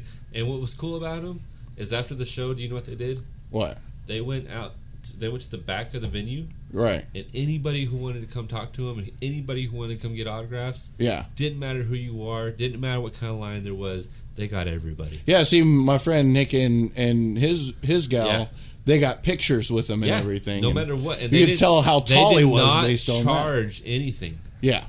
So, like, me and Luke went back there and got to enjoy every second of them. And they talked to you about anything through their thick-ass Swedish accents. Right. They were the most amazing people in the world. And that's the same thing with like Electric Six. I've seen them twice, and I had that experience both times. Yeah, and that is the best experience Right. as a fan listening to music. Right. I feel like a lot of artists forget that. I talked to the synth player forever. Yeah, they get so caught up in the tours, and I gotta leave from this place to this place, and I gotta take care of this, and I gotta do this, and fuck you. Yeah. The people who are buying your music and paying for your tickets to get you money are the people that are paying for that motherfucker. Exactly. I mean, yeah. No, I legit had a gay experience with the main guy from Apocalyptica whenever I met him. Because he noticed me. Because he noticed me when I was in the audience. He was like, hey, I saw you rocking out when we were playing the song, man. That was fucking awesome. It gave you a chubby. I was like, oh my God, you noticed me. Like, oh, he splurged. Was this before or after the Dutch Rudder? That's what led up to the Dutch Rudder. You noticed me? What? Grab my dick and roll. Okay, but yeah, was there? I forget. And I apologize for going this. Was there a certain song that we were going to play for this section, or no? It could be one of the smaller artists. I mean, we can. I don't know how we wanted to do this. Was it for the bands that were excited to see again that we were going to go into that, or no? Real quick, excited band I'm going to want to see for the first time is Nothing More. Oh, Nothing More. Yeah, let's go. Oh my God, we go into that San for a quick Antonio second. Band from San Antonio. Grew out of nothing. Literally recorded their whole first album out of their own home, out of their own rooms. Right. I respect that 100%. They got a great fucking sound. Very bass driven, very fucking rhythmic. Yes, it's only a That's a four-piece band. Four-piece Yeah. band.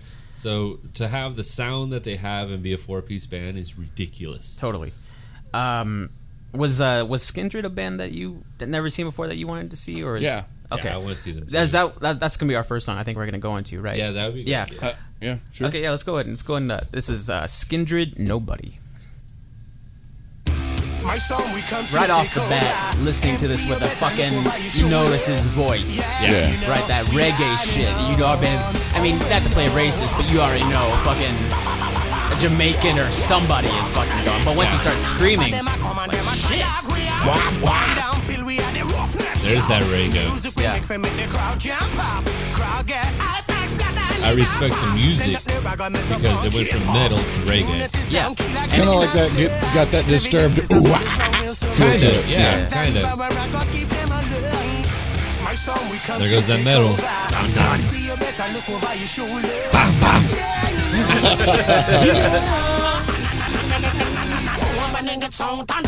This is some shit a bitch can dance to. Yeah. And it's catchy as It fuck. is. It's catchy. How many times have we sung this? Yeah. Nobody gets out alive. It's getting heavy, dude. There's that aggressiveness. Yeah. But a very Are reggae. you guys fucking ready? Are you fucking ready for this? Here we go. Here we go. That shit's awesome. I feel like if this was made nowadays, there would have been a bass drop right there. Oh yeah, totally. Like an 808. Yo. Oh shit. Yeah, dude, you can fucking groove to this shit, dude. That's what makes it fun. That's that energy that I'm talking about. You got that fucking just stuff that makes you want to move. If executed well, this is going to be amazing live. Yeah. Yeah. Do you think that they finished their set with this song? Oh my god, I hope they finish their set with the song. I think they will. But then again, you gotta think they're one of the first, like they're one of the opening bands, Right. so they might use this to get the attention. Totally. Right.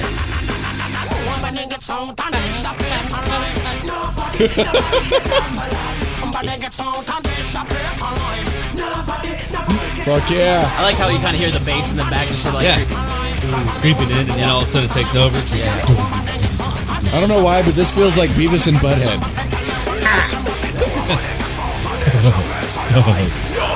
Nobody gets out alive. I don't know what he's saying, but I fucking love it. Nobody, Bob.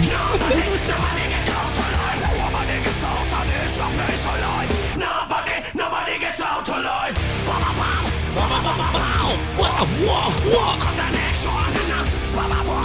That's what I say in the bedroom.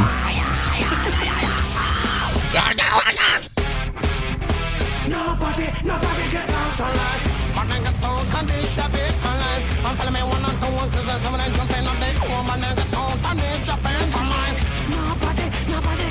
Nobody. I totally forgot about this section.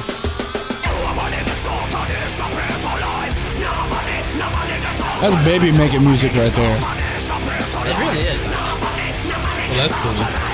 Nobody gets out of this pit alive. Nobody gets out alive.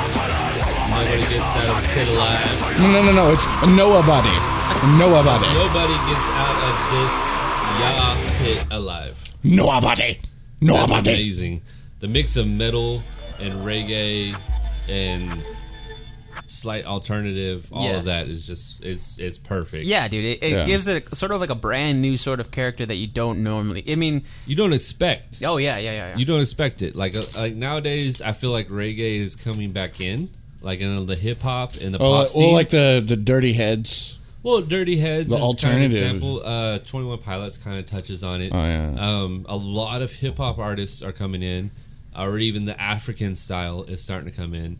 A lot of outside Islander, or obviously African's not Islander, but outside sounds are starting to step in. So I honestly feel like if Skindred would have came out today with that single, they would have destroyed the charts. Totally, absolutely destroyed it, because it would have touched on so many different genres and so many different people that would be into it. So many themes, right? Yeah. Exactly. And it's nobody gets out of this pit alive. Nobody gets out alive. Nobody. No. Come on, follow me. 1 and 2 and 6 and 7 and 43, and nobody gets out of this pit alive. Somebody should teach him the numbers, man, because he jumped from 6 to 7 to 43. Like, I feel like there's a reason for it. Probably, yeah. Something smarter than us. Probably. Smarter than this critique. Yeah. I like this line. My sound we come to take over. MC, you better look over your shoulder. Yeah, no, we on and on. Oh well, no, Skindred, we in you area. Oh really? You like that line? Bring the ruckus. You know we superior. This is hip hop. You know we on and on. Actually, if you piece that together, it's pretty fucking ingenious. Is it? It really, like, think about it. Would you ever come up with that? No. It's pretty fucking genius. I don't see it as genius that I wouldn't come up with it. Well, the fact that it comes out as metal and reggae at the same time. The fact that they can do that is pretty amazing. I mean, you have to word things a little different. Yeah. Yeah. So quit looking at it as I'm a white guy singing metal. Yeah. Yeah. See, you're already doing it completely wrong. That's exactly what it's. Yeah. What are you, Muslim? He does. That sounded middle. That's racist. That is so racist. Racist is the fact that you're trying to sound like a reggae. No, that is how I always sing. Bullshit. They call me Serge Tankian. Okay, so another band that you were excited to see for the first time, Gary, is Young Guns. Yes. They got a track out called Bones, which you told me a second ago, which I don't remember.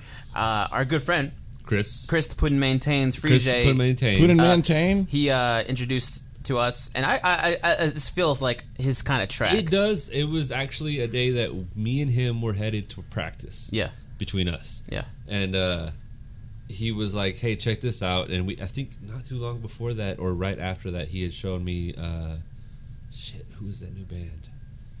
It was a metal band. You don't like them. Oh. Johnny. It's Avenged Sevenfold. No, not them. Not them. They're Australian, though, I think. Australian. Fuck it. Yeah. No, it's probably the Five Finger Death Punch. Bullet for My Valentine. Oh, okay. Bullet for My Valentine. I've seen them. I actually liked them when I saw them live. I'm not going to lie. They're great live. They're a great band. I don't dig the sound generally, but when I saw them live... realizing that the vocalist is playing the guitar... that actually changed everything, to exactly. Quit being a bitch. Yeah. But either way, it was either right before or right after that he showed me their new album at the time, and he showed me them on the way to practice, and it actually influenced some of our tracks afterwards. Really? Yes. Wow. I would not be able to pinpoint them right now, but I know when I was helping write the next tracks, I was kind of channeling Young Guns and didn't realize it till afterwards. You broke out the Ouija board. It happens. All right, so we're going to go into Young Guns, Bones. Bring it. just as before we were listening to Skindred, it starts off fucking big, dude. Yes. Those fucking low drums. That's what I fucking love about this. Just power. And this is what I always love about music, how it gives it that forward motion of like movement and just like energy. All it took was the addition of the rhythm guitar and the bass. Yeah.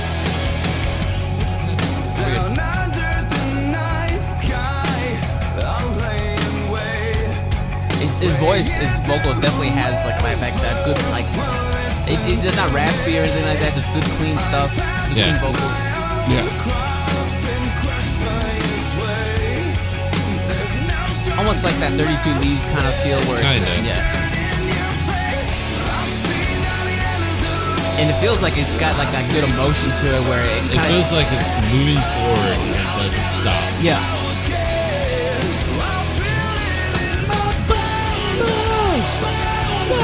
Those multi-layer vocals. Yeah, Hell dude. yeah. That's what adds that. That chant. This is some shit when we see it live, people will be screaming it. Yeah. Well, it leaves that audience participation. Yeah. It's huge. Yeah. Yeah. For shows usually this big, that's really what I think most bands depend on, really just to get the overall like Any insights. yeah.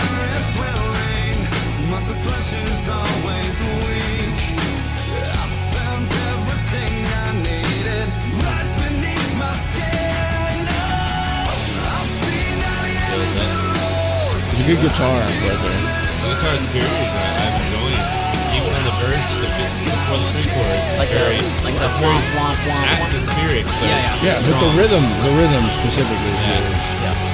Well, that's the bass.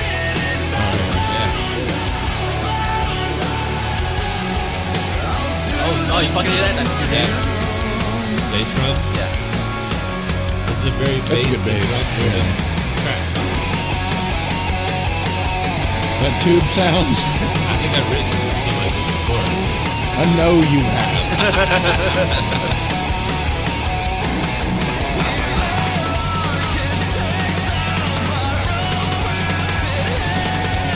Snare work. That's give it that big explosion. That's good. Yeah. So I love that comeback to the rhythm. And like, I do, but I feel like it could have been so much better. you think like sort of like breaking off for a moment. Hit this and then dropped it and then came back in right there. Yeah. Oh, it would have been so Well, much see, more. that what just happened is what I like in Gojira. Yeah.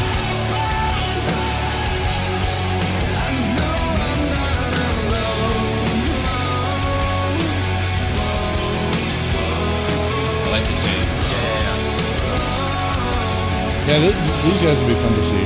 I'm excited to see these guys. It's just like how you said, man. Like there's really no stopping to the energy. Like No. it was consistent the entire goddamn time. Musically, for myself, I would have had a stop in there that kind of changed everything Oh and then yeah, come dude. back in hard. That would have been such a big but moment. musically, that for me, that's one thing. But musically, for them, it was just keep it going. Yeah. And I feel it, and That was their sound. I'm okay with it. I'm not mad at it. Yeah. Not at I'm all. not mad at it. I ain't mad at It can it. stay where it's Put my at. D in It'll it, be bitch. okay.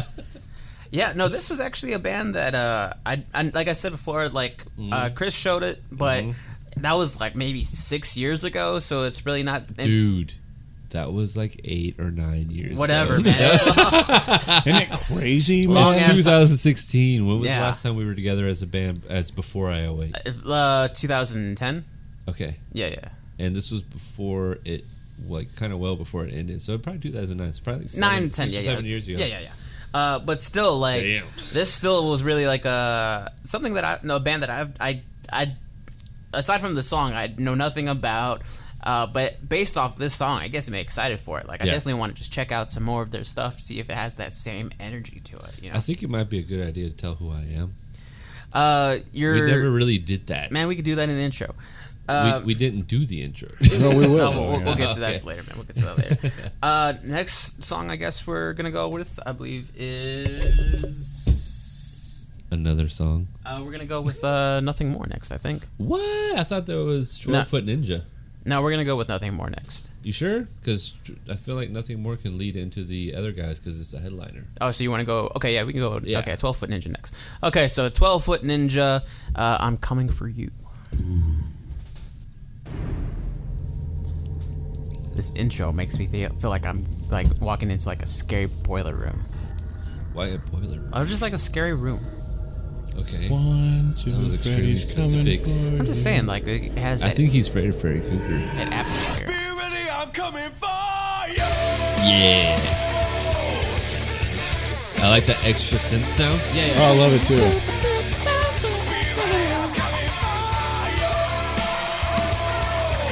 It has very Fear Factory style. Kind of, yeah. Without the synth, Yeah. it's very Fear Factory.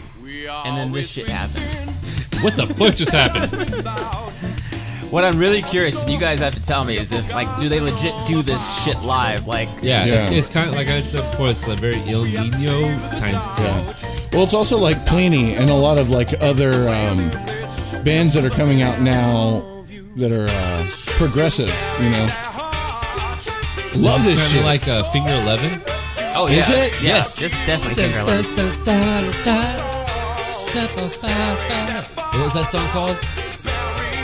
Oh shit. It reminds me of Electric Six. Dude, Nah, Finger dude, 11. Back to fucking metal again. Yeah. This is so Fear Factory. Got a fat, real fat bass to it. It's that in the vocal line. Yeah. Very mechanical. Yeah. It's very mechanical.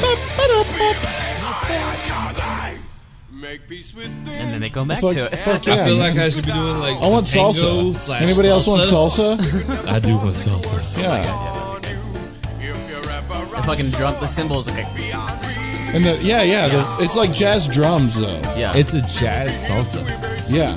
Fuck yeah. Jazz salsa. Oh, and then we're back in the funk. Back to Finger 11. Yeah, man.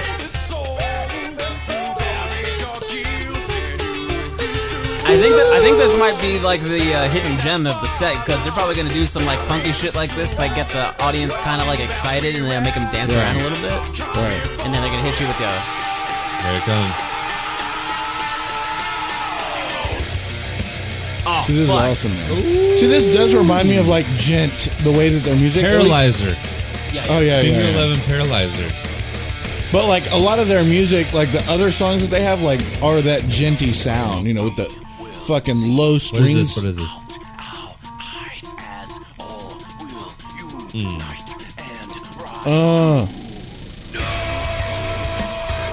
Fuck yeah, man. It honestly Can feels you like, imagine the kind of sex you'd have to this song?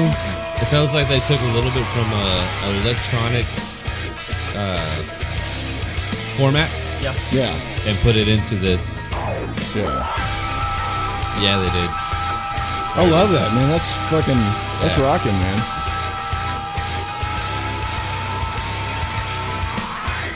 This is one I'm planning on seeing. This is very much it's very much Fear Factory Yeah. archetype album. Yeah. Yeah. Back to the ruins. It's got a good like a fatness to, like, as far as like the overall sound with it, with their bass, and then Yeah. just the rhythms. But what I'm really curious about is whenever they make those switches. Like, I don't know enough about this band to know, like, is it supposed to be a spoof? Is it just supposed to be like their style? Well, it don't know, might because they be- have another song. Sorry to interrupt. They have Okay. another song where they do kind of the same thing, where like it's heavy and then it goes into this different kind of bouncy, Jazzy stuff? Yeah, and I'm thinking, is this their style? Is this what they go with? Because there's been a few songs that they do where they don't do it. Yeah. Right. You know what I'm saying? So I'm just curious, like, Well- where does they come from? As far as like, are they trying to stand out a little bit more? Yeah. With being, you know, because like I said, when you see them live, I imagine they're gonna do this sort of thing, and it's gonna get people dancing. It's gonna get people excited. It's like, holy shit, this is I feel fun. like it's gonna be kind of like El Nino. Yeah. When the people from the side stage bring in the acoustic guitar sitting on a stand. Yeah. And when this moment happens, they drop to the acoustic and they do their thing. Mm-hmm. And they might have somebody on some djembes or some shit. And this moment happens, and then boom, electric guitars, fucking full on, full force. Right. But you think that those standout moments? We'll be there. Well, yeah, I know, I'm sure they'll be there, but do you think that's gonna make their show like a little bit more, like, make them stand out a little bit more? I think so. I think so. I do and I don't. Like, if this is the only song like that, and they open with it, I feel like they're kind of shooting themselves in the foot. Right. Because the crowd is going to expect 12 foot. Is this 12 foot ninja? Yeah. Okay, yeah. Then all 12 feet. They're going to shoot themselves in every fucking foot because people are going to expect something like this. And then for the rest of the fucking show, they're not going to get what they want. Yeah, right. And I'm a big on sell side, and on sell sides, you under promise, over deliver. So if they end with this, awesome. Yeah. Right. If they start with this, they screwed themselves. It seems like a lot of their other songs are pretty good. Did you know this? 12 Foot Ninja has almost failed multiple times. 2 of their albums only existed because of FundMe accounts. Oh, wow. One album existed because of, I forget what it's called. I want to say, where did it go? Possible. It's an Australian. They're an Australian band. Right. It's an Australian GoFundMe account. Their first full, I want to say the first or the second full album was fully funded by GoFundMe. Possible. Right. That's what it was called. Cool. And then their second one was done by Pledge Music. So each album has literally only survived off of their fans. By fans. Which is an amazing thing that we have in technology nowadays. It is, but it's a very strong possibility. It won't last much longer. I think it's going to be more like that in the time. Now we have things like Patreon and GoFundMe and Pledge Music. What is that main one a lot of people use? Kickstarter. Yeah. Well, music-wise, a lot of people have been going to Pledge Music. I've even seen Rob Zombie on Pledge Music for his most recent album. Right. Completely funded by Pledge Music. Probably because it's shit. It's not that. It's. I honestly feel like he realized, why should he pay for it? Exactly. You gotta think. I met Rob Zombie one time. Did you? He was the most egotistical fucking dickhead I've ever met in my life. So looking at him from that point of view, you gotta realize this. Looking at him from that point of view, what would he do to not have to spend money? That is the truth. He would go to a GoFundMe style account and have the world pay for his shit instead of himself. Yeah. But at the end, when you pay money for those things, you usually get some rewards out of it. I feel, yeah. Well, they do have, like, you pay for this, you get a and t-shirt. Sometimes they're worth it. But yeah, some of them are very worth it. But I feel like that's why he did that, because it was a good way for him to get money paid. Go ahead and pay for it ahead of time. Exactly, and in all honesty, for bands who are up and coming, 100% for it. Like, they should do it. Yeah. Nothing more. Their most recent album was done through Pledge Music. Oh, that's good. Yeah. Speaking of Nothing More. Perfect segue. This next one is Nothing More. This is the Time Ballista. Okay, so I'll go ahead and correct me. This is Ballast, which is the intro. It's not actually part of the song.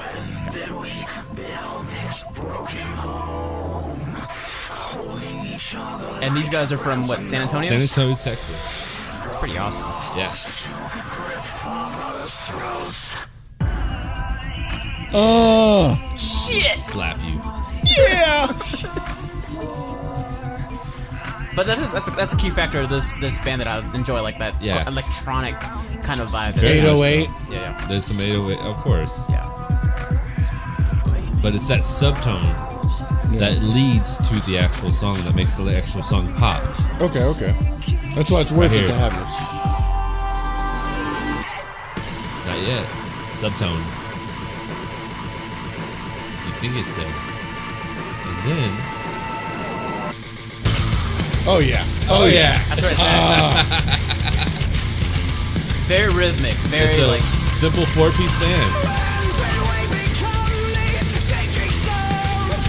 High octane, like energy, like fucking like this could start a fucking mosh pit right here. Sounds like Chevelle in the vocals. Kinda, yeah. Very aggressive though.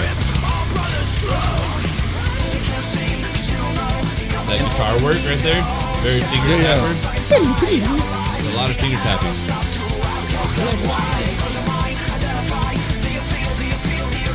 And the fact that it just sort of like keeps going, like the whole time we've been listening to it, we've been moving our heads. Building. Nice.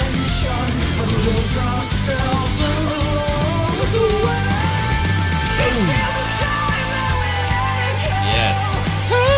Very soaring. He hits notes that are just ridiculous nowadays.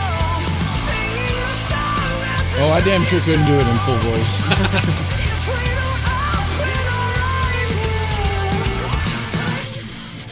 Bass.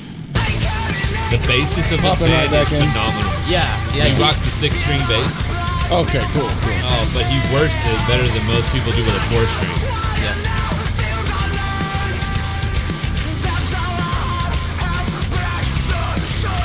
Sounds like a megaphone sound. Yeah. I like that he goes to that low, like real intense voice, but then he goes into this higher stuff. Like, he just he has a very high voice. Yeah. So I think he had to do megaphone to drop himself. Totally, yeah. He was originally the drummer. Oh, wow. Vocalist. Yeah.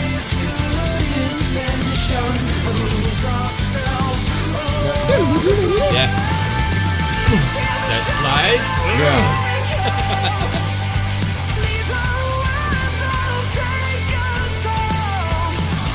The music is very simple but catchy and pumpy. Again, I feel like this is a Beavis and Butthead episode. That's okay.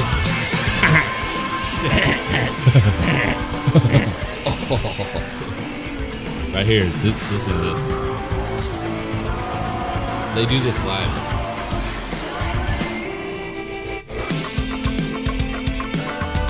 He has a homemade drum set that he built for himself as a vocalist.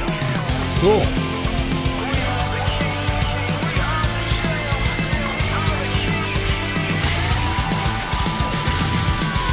That's 2 drummers. Sure. Back to soaring like a bird. Yes.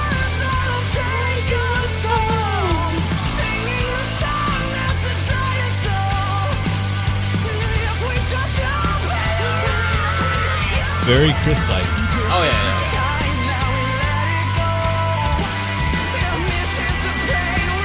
That bass, though. Yes, I told you.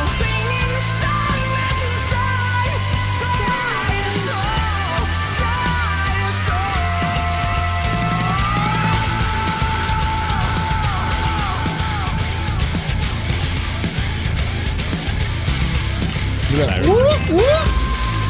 Oh. Boom. Everybody's fucking blown away. It's like a Japanese anime. Stop. Just, damn. All blown away by the ocean. Musically, one of the better bands, I feel like, that we have a chance to see. Yeah. Right. No, if they go as hard, and I know they will, but as hard as this shit goes, man, especially it's in gonna Houston, turn up. Texas, since they're a San Antonio, Texas Oh, band. fuck yeah, dude. Yeah, it's going to be absolutely amazing. And a huge festival, for them a chance to be in a huge festival and headline, even if it's the fucking considered smaller stage, they're going to fucking let that shit on fire. And I'm excited to see it. I'm excited to see a local band destroy a stage. They're going to blow up like popcorn. Fuck popcorn. An atom bomb, bitch. Popcorn. Hey. But I respect them. I respect them in the sense of these guys, the lead singer, for example, since you used to be a lead singer. Oh, I still am. Still am a lead singer. Just for no band, really. But they pushed him to be in the band, and he decided if he's not going to finish school, Right. he is going to put everything into this band. Right. And everybody in the band had to put everything into this band. Right. So they literally all moved into one house together, put microphones in each and every room, and recorded every track together, and spent over a year together recording this one album. That's cool. Anything they made went to bills and music. Damn. And that is it. Ramen noodles. Fuck yes. Yeah. But that is what made them, and that's why they are on tour right now and about to headline. Even if it is the smallest stage of this festival, they are headlining that motherfucker. Yeah. They're from San Antonio, Texas. Hell yeah. Much respect. Much respect to those dudes. Okay, so man, they are headlining the smallest stage, but let's go to the big boys of the festival. Here comes the big boys. We got some Chevelle, we got some Deftones, and we got some Avenged Sevenfold. 3 very, very big bands in their respect of their genre. Yes. Fucking, if we go down the whole list, Chevelle, they got a new album that just came out, North Corridor. I'm enjoying it for the most part, yes. Yeah, they say that they want to go for a heavier sound. Like I said before, I kind of feel like they already were on that very driven, very high-intensity sound. I feel like Vinacera was heavier than this album. It was. I love Vinacera, man. Of course. But I think it might... And Wonder What's Next. I think it might depend on their influences, on what they consider to be heavy, because a lot of the stuff that we heard on the new album, it was very do-do-do-do-do-do. It was very spatial power-driven. Yeah. If they're going power-driven, they nailed it. If they're going for heavy... I don't think they nailed it quite as much as they thought they did. I feel like they nailed it more on Vinacera than they did this album. Right. But still, as a band, I mean, although, what was the one with the bull? Hats Off to the Bull? Yeah, I don't know the heavy. album, though. Oh, man. Well, I enjoyed is that the Take Out the Gunman album? Yes. Yeah. Yes. Okay. I feel like that was a heavier album. Well, yeah. One thing that I noticed about this band, and maybe we talked about it earlier, like how their earlier stuff is kind of disappearing, like Wonder What's Next, that whole... Oh my god, I feel like... I don't know how hard it would hit nowadays. Actually, you know what? Between all this bullshit race and things that are happening right now, I think if they came out with a Wonder What's Next now, with different, views and ideas and ideology and all that good stuff, I feel like if they did that now, it would hit harder. You mean Wonder What's Next 2? It's completely different. just the vibe and the sound of Wonder What's Next, but with the ideology and the thought of what is happening right now. I feel like it would hit home, and I feel like it would be 1,000 times stronger than Wonder What's Next. Oh yeah, definitely, man. I think they have any of their albums. They have that capability. They do. But what I was gonna say is when we went and saw them at BuzzFest. They had the Red and Send the Pain Below, and they had Vinacera when we saw yeah. They had it kind of earlier on in the set, and then they finished with their popular, the most popular song that they had, which I think at the time was "Hats Off to the Bull." No, it was the Gunman one, or was it? Yeah. Actually, it was. I think it was the current single that was out at the time. It wasn't I Get It. No, it wasn't I Get It. They played I Get It, but. One of my favorite songs. Yeah, I Get It was Vinacera. But yeah, they finished it with their most current one, and I don't think they're the type of band that really kind of sells. Hats Off to the Bull is Atreyu. No. That's Hats Off to the Bull, Chevelle. Yeah. Hats Off to the Bull. Hats Off to the Bull. What was the Bull one for Atreyu? I think I could have sworn that was it. No. It's Chevelle. There is a song that makes reference to a bull by Atreyu, though. I can't think of it. Anyways, Hold the Bull by the Horns. Yeah. That's what it was. I don't listen much to Atreyu. Great song. Hey, I know, but they have songs that kind of pop out and be like, holy shit, this underrated is band, definitely underrated. Yeah. Okay. But anyways, they finished with a more popular song instead of ending big with the most popular. You could use some of mine. It's kind of like the band that finish it with the classic, the song that made them big. Finishing with the Red or Send the Pain Below or I Get It. Something like that. They kind of go off. They finished with the Gunman song, whatever was that was. I think so. It was either that or Hats Off to the Bull. I don't remember. Point is that they finished with the most current pop hit that they released. Yeah. Most bands don't do that though. No, absolutely. They finished with when I first saw APC, it was 2 albums in, and they still finished with Judith. Right. Yeah, but those are the 2 good albums. The first 2 albums were amazing, and then after that, it was just But now you're talking APC now. I'm just talking about in general where bands topic. they finish with the song that made them. Yeah. Right. Right. But still, dude, Chevelle, they still have it. I think so. I think they're still going strong. Now I think they are. I mean, because they went pretty big with Wonder What's Next. And then I totally forget the album that they did after that, but still strong album. Honestly, the song Jars, and I think it sounded like they were trying too hard. Jars was good. It wasn't great, but I'm unsure about what their future holds. I feel like it really depends on this new group of kids. Yeah, absolutely. It really does. That is a good point. On what they end up falling into, and if they fall into what has led up to this point, awesome. But I don't know. I feel like their newest album was not as strong as some previous albums. It was a good album. No, yeah, there's great songs. Definitely a great album. Songs. Right. But Well, I only heard what you guys showed me, and it was pretty fucking rocking what I heard. It was, but compared to Vinacera, it's hard to beat. Wonder What's Next. Next. Wonder What's Next? Yeah. Wonder What's Next and Vinacera, It can't compare. Well, Vinacero was one of the best albums. One of the albums you could hear all the way through, and it was just amazing. Wonder What's Next was fucking equally on that level. Yeah. I think, to me personally, Vinacero hits a little harder. Well, Vinacero was harder, yes. But Wonder What's Next musically, fucking phenomenal. Yeah, it took you to some places. It took you to different places. It didn't just say, how we're going to ride this bitch through. Right. It said, oh shit, here's your feelings, and you're going to fucking feel them goddamn now. Right. And then it'll go into like an evening with El Diablo, and it's just like, dude, fuck. That right there, that response is what I'm talking about. But the whole, like, those two albums had that response the whole way through. Yes. And I feel like since the fact that they tried to be harder, which is something they should never, ever, ever, ever do. Chevelle had a niche. They had their own section in music. Shit, I don't know. I think Wonder What's Next was probably the hardest one I've even heard, though. Well, my point is they had an era. They had an area in music that was theirs.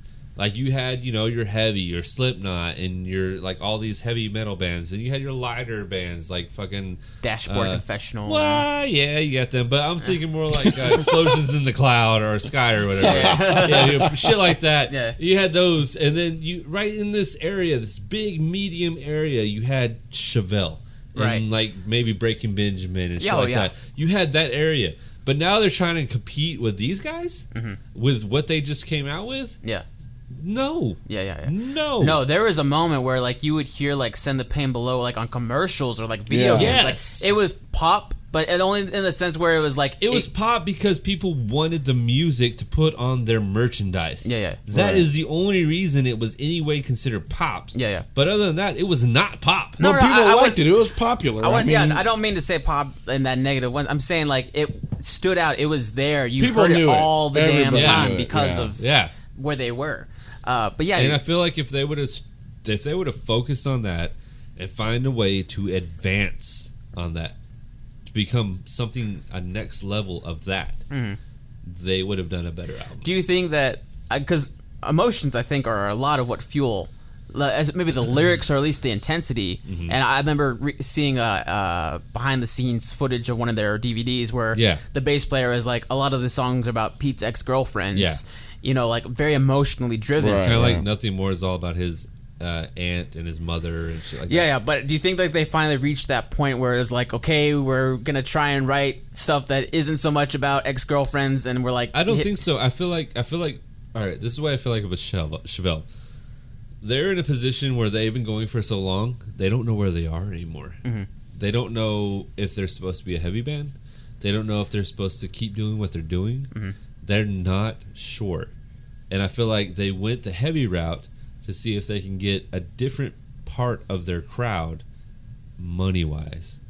Like, honestly, that's what it feels like with this album. You think it was a business decision? It really was. And I feel like that was one of their biggest mistakes they have ever made. Right. I feel like if they would have kept going with what they were doing and evolve from what they were doing to the next step, the next evolution of what they have been doing, they would have gained so many more fans than what they just did. Right. I'm looking at it as if I was a teenager and I first heard this album, I would not be impressed.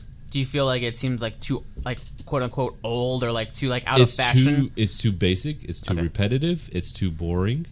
There's a lot of things that just being a Chevelle fan, I can enjoy and I can embrace. But looking at it as somebody who's never heard Chevelle before, nothing. Right. It did nothing for me. Sounds like they're trying to. So if I was a teenager and I had first heard Wonder What's Next, which is what happened. Yeah. Right. Blew me away. Totally. Yeah. Fucking emotionally.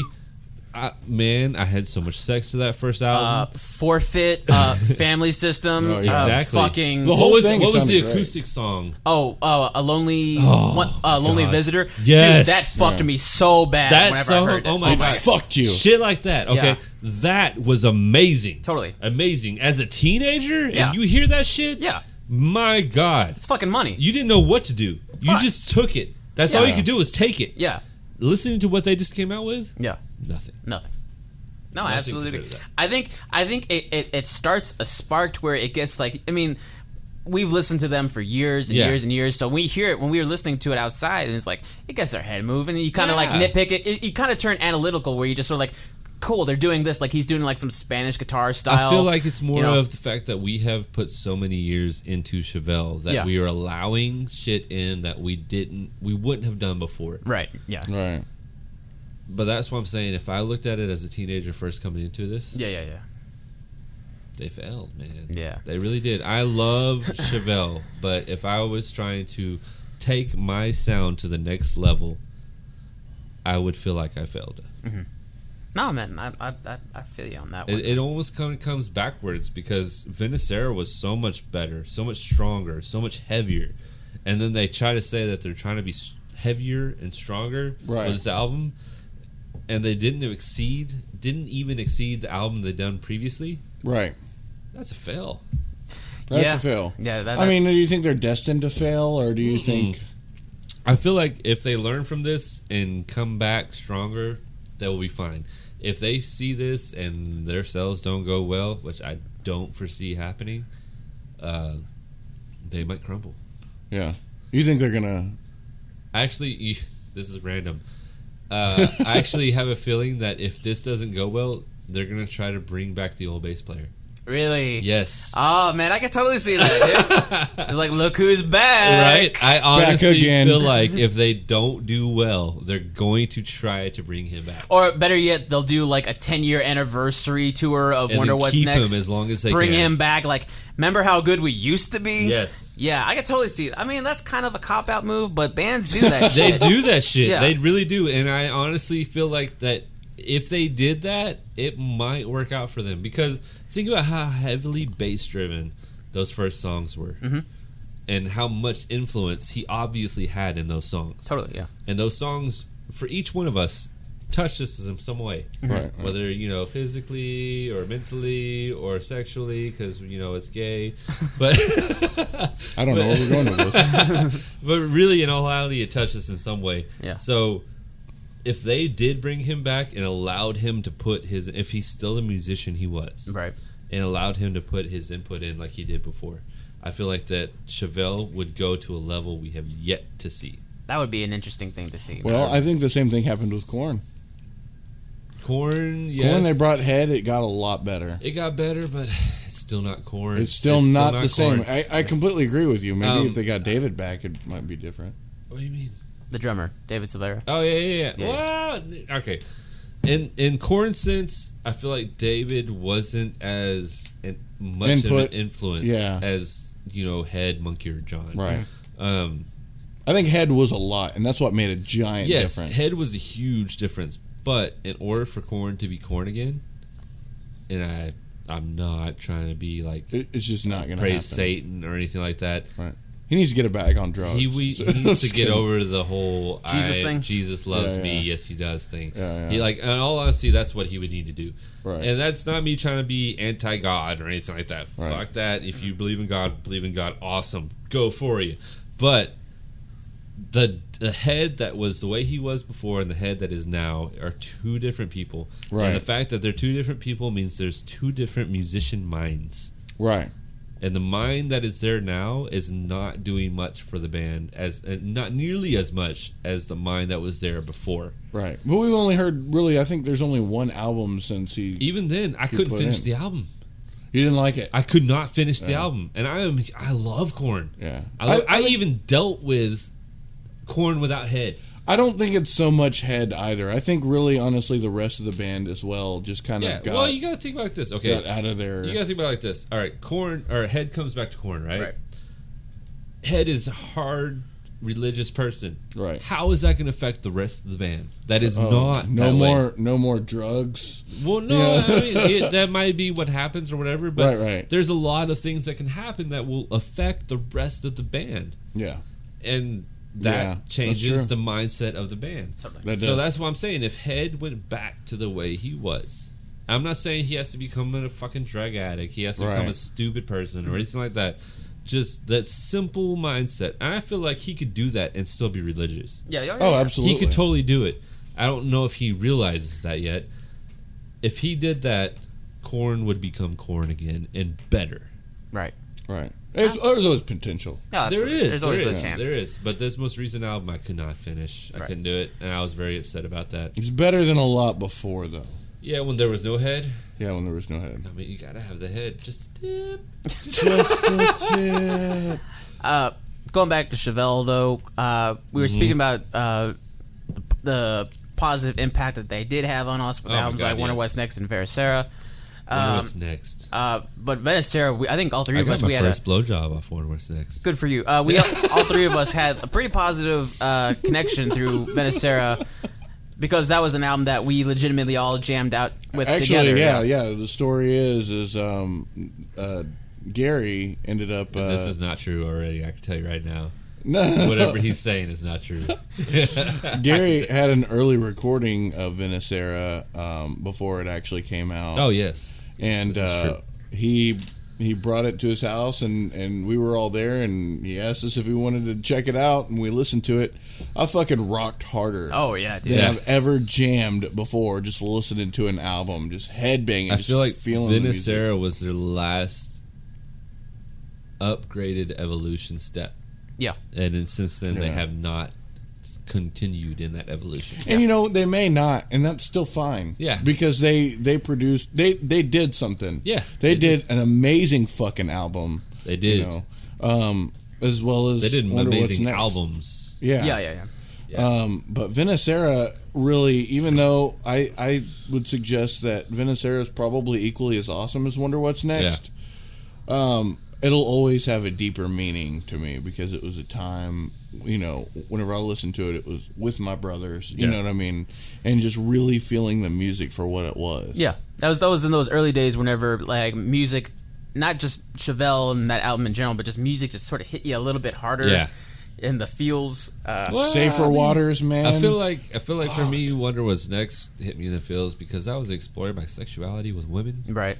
That's the truth. Like, Now, for me, and it's not the same as yours, but with me, that was one of those. I legitimately remember seeing the music video for The Red on Uranium. Okay. And I was like, I gotta find this band. I gotta find this album. I remember going to every record store I could find and be like, hey, where's this band and this album and this song? And like just searching for it. And remember when the album came out, I was like, holy shit, this is the fucking album. I'm buying it from a Hastings store and just rocking every single song out just out of pure excitement, What was it's not Closure. Well, it was like one of their softer songs. Mm-hmm. That was on Wonder What's Next. Was that it? Closure? Yeah. Closure. Okay. That song was the first song I got sex for playing the guitar. Nice. First song ever. I remember I was in school. A girl was like, if you learn how to play this on the acoustic, I will fuck you. No bullshit. So, you know what I did? If anything is inspiration. And right? The that is the one. The V inspires all. Okay, so anyway, I learned how to play the song, and at the time I was in choir, so I had a really good voice. I could sing, I could do all that stuff. Get in the choir guitar room. I know you guys know what I'm talking about. Yeah. Y'all went to the same school. Yeah. So I'm in the guitar choir room, and I'm playing the song. I'm doing my thing, and this bitch just starts taking off my pants while I'm playing the song. She says, "Don't stop." I keep playing. She starts sucking the D. I'm doing my thing, and then boom, I'm laying on my back, playing the guitar, singing the song, and she is riding the cock. The first ever guitar fuck ever for me, and it was amazing. Impressive, sir. To be honest, I don't think I've had a guitar fuck. What the fuck, bro? What am I doing with my life? I am looking at 1, 2, 3, 4-ish. That's like 2.5. I'm not playing the pink one. That's like a 2.5 guitars and a bass guitar guitar that you could have had it by now. I just never put my imagination to it. you put the guitar up by your tits, and then you got nothing but D room. Oh, but see, my tits are a big part of the bedroom time. If you're playing guitar and you're singing and she's riding you, all those vibrations, I'm telling you, bro. Hey, the bass. Ooh. Oh, I mean, ooh. I got the bass in my voice. And that's what they call a Hummer. Diggity. If we can go back to the show. I think we've gone too far, Nico. No. We can still save this show. Speaking of Chevelle, yes, and the Veracera album specifically, yeah. Why don't we play a track? Yeah, man. All right, so Chevelle, Straight Jacket Fashion. Okay. There we go. Fuck yeah, dude. Fucking Sam on the drums fucking owns it with this. Right here. A lot of good snare work. Yeah. Those are always like my favorite noises. That whenever he does those weird harmonic noises, or he hits the neck, like the strings by the neck. One time in the album. But he does it live though. He does a lot of it live. Yeah. Like that. The rhythms that they come up with are awesome. Oh man, yeah. Do you know how they come up with their music? No. He comes up with the rhythms on the guitar. Right. And then he sings over it. That's cool. I like that. That's how they do it.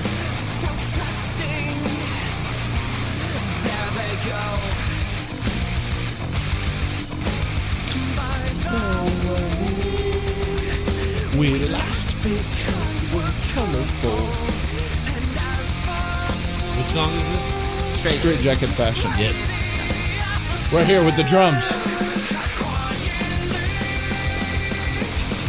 For me, and I'm not just saying this, but for me, it was always the drums, the intensity of the drums that really sold it. And I think the melody of his vocals, I do think add as well, but just the intensity that the drums give.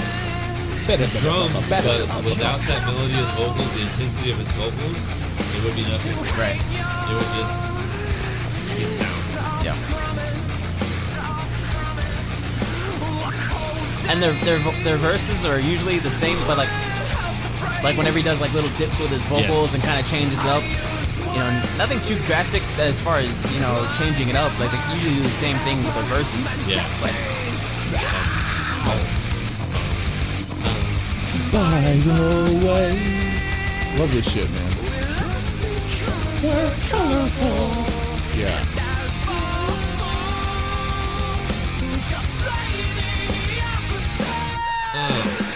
Yes. The energy of this song is ridiculous. Yeah. And the energy. This whole album. Yeah, no, like the whole energy as a whole is the album from the album. So what really makes you. That's what made us want to listen to it over and over and over again, you know. Oh, dude, it's so good. And then different. Right there, drop off. Different vocal styles in the single song. But the rhythms of the guitar. To say that it should.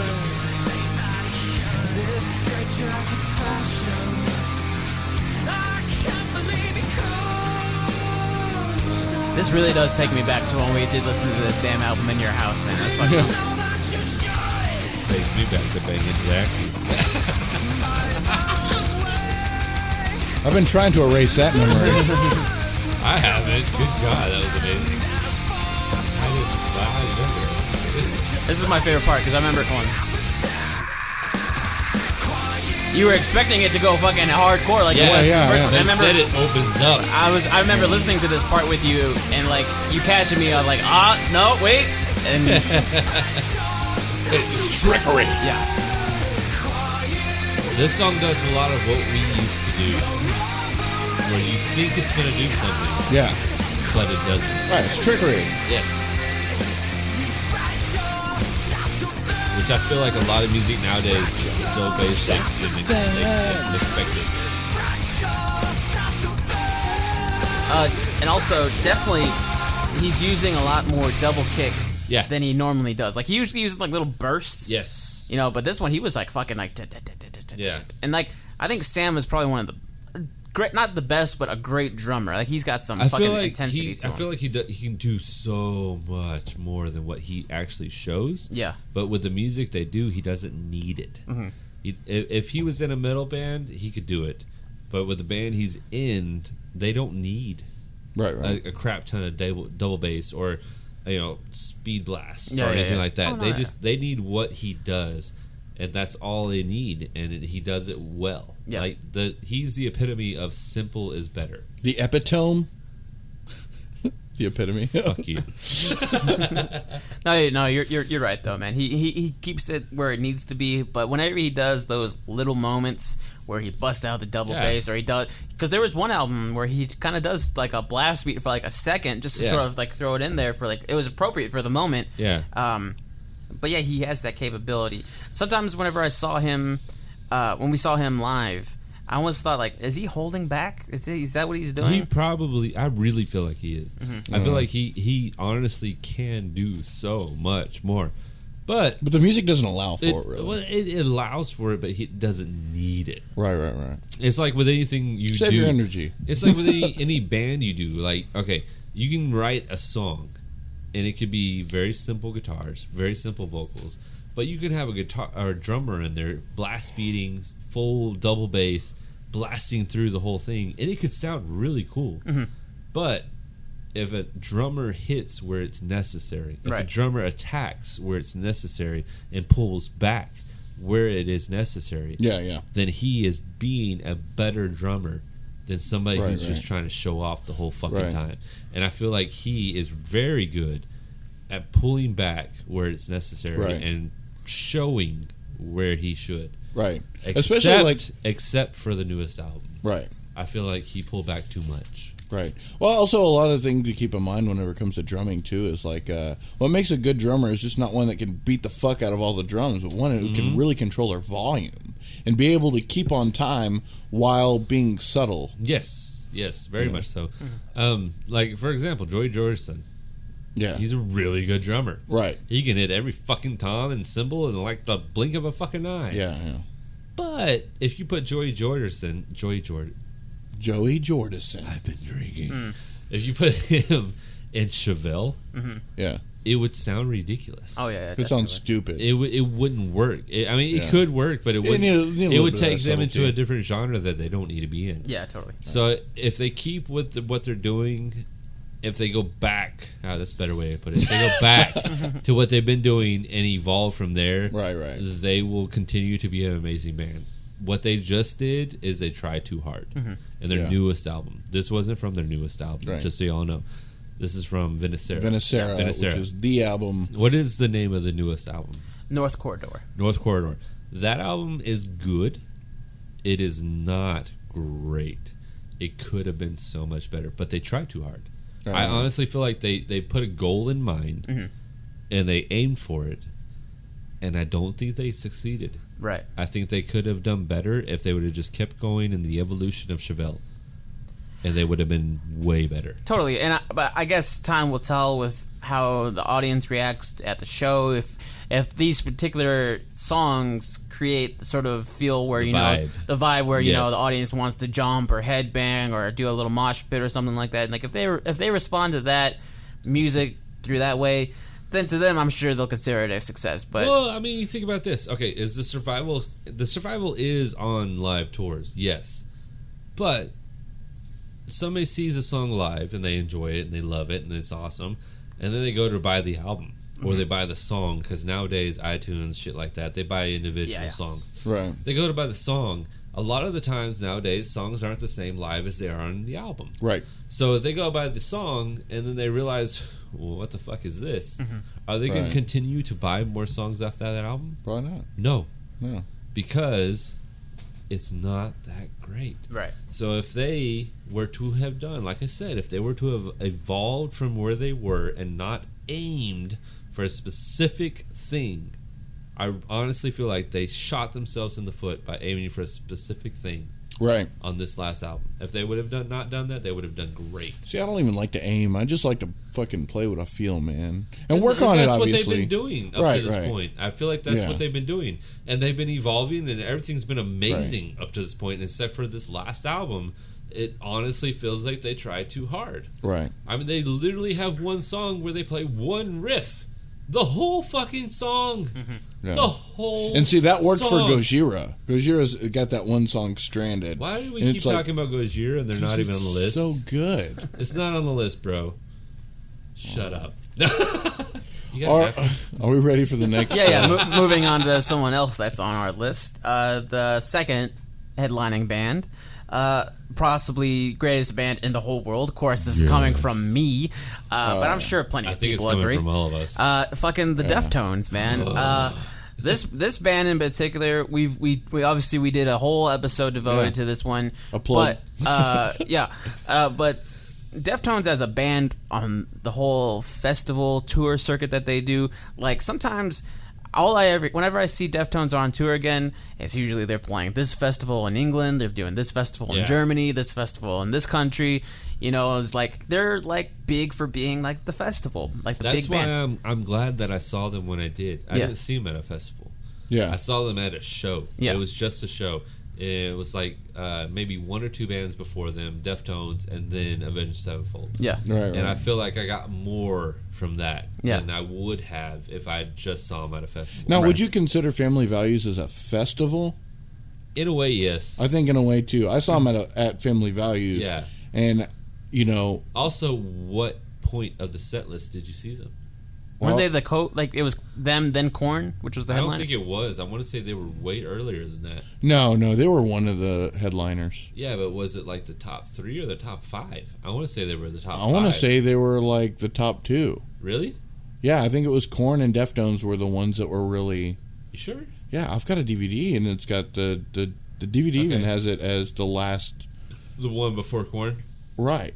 It definitely was, and they played plenty of time. Okay. They didn't play my favorite song. What was that? My Own Summer. You knew that. Wait. They played a festival. How could they Oh not no! You know what? Never Summer. mind. They did play it, but he sang it differently. I remember now. Dick. I was about to say, man, they No, he always sang play. it differently. He did the and How does it feel to have a cock in your mouth? so.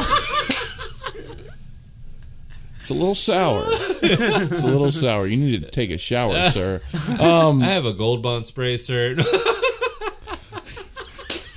Deftones is one of those bands. Well, he sang it differently. Yeah. And I think this was probably due to throat surgery. Was that after or before? I think it was after, but it was also the dark period of time where he was getting pretty big into drugs. Okay. That was the dark time of the Deftones. That was probably during like Saturday Night Wrist or self-titled album, I believe. Definitely dark times for that band. And wait. Were they doing Family Value tours still? I don't think they were doing Family Value tours then. Yeah, they were. I don't know. 06. Okay, 06? Yeah, 06. Yeah, they jumped on that. I want to say Saturday Night Wrist was like 2008. This was after Saturday Night Wrist, I'm sure. It was after? Yeah, I think Saturday Night Wrist was after 2008 or 2008 in general. Maybe you're right. I'm not sure because 2008 was when she got into his accident. Oh, okay. So it had to have been at least 2007 or 6. I don't remember. Anyways, though, either way, that's irrelevant. But yeah, it was still a pretty good set. But I would like to see them now after a lot of the good stuff they come out with. These guys have definitely evolved from those dark times. Obviously they've gone through tragedy, through the loss of their bass player. Yeah. But they came out with a good bass player. They came out with Diamond Eyes. They came out with Koi no Yoken, and now their most recent album, Gore. Gore is kind of a weird album, I would say. Well, it's a hit or miss. It depends on who you are. It really is hit or miss or what kind of track you listen to or where. Yeah. Me, as a true Deftones fan, I really appreciated it. I enjoyed the fact that they are still able to remain relevant in this world of music. They can release a whole album, and it's kind of out there. It's kind of different, but people still enjoyed it, man. Fucking Prayers, Triangles, whatever. 2006. Okay, yeah. Their single that they released off Gore was a great fucking single. They still, I mean, you could take that band and you can sort of like dive in and learn more about like, you know, there's shit going on between these members, supposedly. But the music that they create and the package that they deliver to their fans has always been more than phenomenal. Well, I have to say, since that point of whenever I saw them, there's only one album that I really dug, and even that, I still like the older stuff better. But I know they're one of those bands that do like to pull from their older stuff, because they know, not only do they know that that's what a lot of people connect to, but it's something I'm sure that they still feel in their veins. Right. You know? I mean, they got their tricks and they got their go-to moves.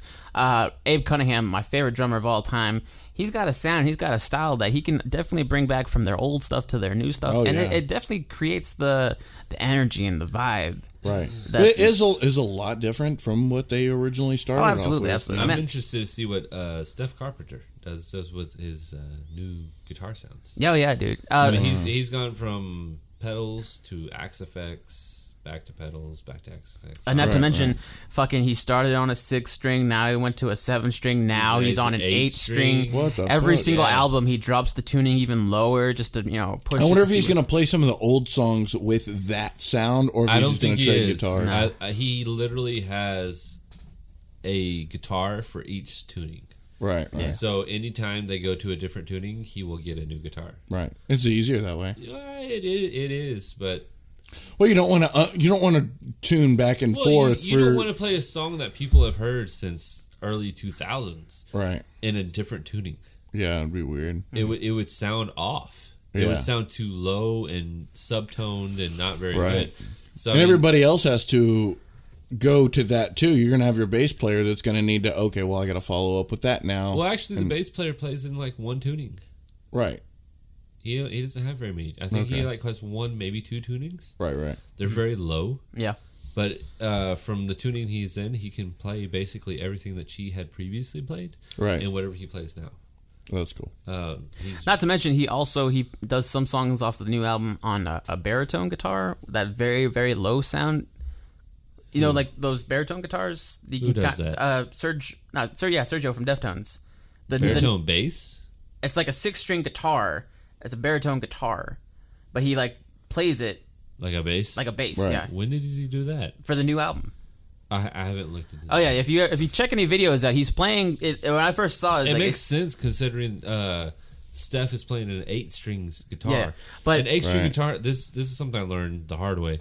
If you're playing that low, you gotta look at it like this. You got your vocals who are up here. You got your drums who are kind of your mid. Yeah. You got your guitars who are your mid to high.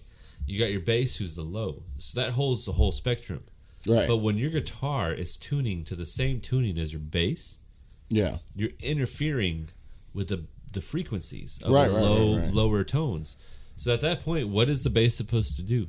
Exactly. It can't go lower. Mm-hmm. If it goes lower, then your strings are rattly as fuck. Yeah, it sounds like garbage. Fucking Fieldy. Bad, Well, no, Fieldy, he has this shit set up properly. He has this shit. He runs through 2 amps. Did you know that? Didn't know that. 1 amp is set up high, 1 amp is set up low. That caused that clicky sound. Yeah. So it works perfect for him. He doesn't. He's still being able to carry out the notes without it being interrupted. He's only playing like A, drop A. That's not a big deal. Mm-hmm. But when you go down to like G and F and B, that's not that low. Really? It's before. Yeah. Oh, we never want to drop lower than that. You got to think about this: A, B, C, D, E, F, G. So if you're an A, I don't know my G, ABCs. going to F, you're going backwards. If you go to B, you're a little higher. So everything is lower than that. So if they're going that low, the tune to H. As a bass, there's no H. As a bass string, that's too fucking low. It's just nothing but rattly noise. Yeah. So as a bass player, what are you supposed to do to get to that lowness and create a good tone? Yeah. It would only make sense to create a baritone guitar. It makes perfect sense. That blows my mind right now. Right. It really does. Yeah. I'm like, why the fuck didn't I think of that? But well, also haven't seen him since he's been playing his SG quite as often. You know what I mean? Yeah, Chino. Okay. Yeah. I saw them after Chi and everything. So around Diamond Eyes or it was. What's the album after that? Koi no Yoken. It was that album. Okay, yeah. That was a good album Great too, album. man. It was a very good album. I saw them with that album, and they, just like this show we're going to see tomorrow, they played before Avenged Sevenfold. Right. And it was absolutely amazing. And what you talked about that time before, where you heard Chino hit those high squilly notes, fucking nailed it. That's what. Oh my god! Okay, it makes your dick tingle. Yeah, dude. I heard him do, and it was fucking awesome because the show that they do at Houston, they did at the Woodlands. They did, I believe it was Knife Party. They're playing their song Knife Party. Great fucking song. And the break in the middle, whenever the female vocalist does her high notes, whatever, he jumped in and he was doing this high melody. Nothing like anything you've ever heard on recordings or anything live before, if you ever watched any videos. He does that sound on White Pony. Yeah, no, but it was the first time I'd ever seen him do it live. Yeah. And I saw it, and I remember, I was just watching a video on YouTube, and I was like, okay, this is fucking great. And then he did it, and I was like, I literally stopped. Yeah. It was that moment where you're just frozen, and you're just locked in on this moment. And I was like, this is probably the most amazing fucking thing I've ever seen. You don't really know how to react. No, you don't. You really don't. And if they do it, you will have the same moment. Absolutely. Absolutely. This is one of the fucking bands I'm ready to see, man. Have you not seen Deftones? I have seen them. Oh, you saw them at Yeah. That's right. So almost 10 years ago. Yeah. And I loved it then. I was still a little disappointed then. But no, I haven't seen anything new. And being far away in the fucking back at Family Values, it might be a lot different than whenever I go up there and elbow my fucking way to the front. I wouldn't. You wouldn't? No, I would not. Because they got the anthem sound to it, is what you're saying. No, Deftones, big sound. They do have a big sound. They do have a big sound. And in order to enjoy that, you want to be kind of middle to the back. Yeah. Okay? And with their new sound, you got to think about this. You're thinking old sound. You're right. New sound. You don't want to be up in the front. If you're up in the front, you're going to miss half of the shit that the DJ does. Okay. You're gonna miss because he's all in the PA. Half of the low tones that the bass player plays, you're gonna miss all of it. All you're gonna get is a little of the low to mid from the guitarist, and you're gonna get some of the vocals. Now is this main stage? Yes. This is wait. It's the second stage. They're the headliner of the second stage, and then yes, they're the headliner of the second stage. You're correct. Yeah, so that'll be cool to see. Yeah. That's gonna be a bitch. We're gonna have to go from Deftones straight to Avenged Sevenfold. Right. You're gonna like it. I'll miss the first part of Avenged Sevenfold. I would too. I would honestly. I would. I love it. I'd rather catch the end of Deftones. Right. I love Deftones. Avenged Sevenfold is absolutely amazing live. Right. Like have you seen them live, Johnny? We'll talk about it. Yeah, we'll get to that one in a second. But before we do, I guess we can jam out to some Deftones off their record "Koi no Yoken," which is, like I said, fantastic fucking album. Beavis and Butthead this bitch. This is Deftones, Swerve City. We're fucking right into it, bro. This is a jumper right here. This is gonna make you jump like it is. It's gonna make your dick tingle.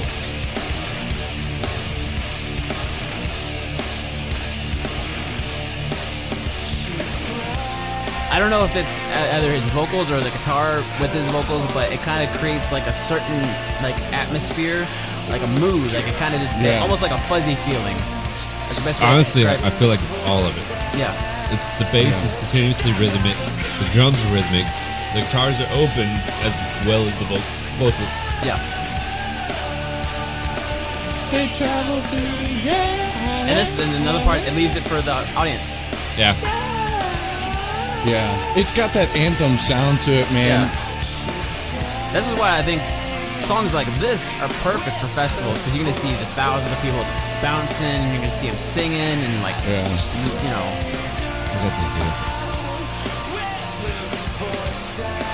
I feel the same way, but I feel like he does his vocal range is a little too high. For this song, or just in general? His anthem vocals. Oh, okay. Yeah.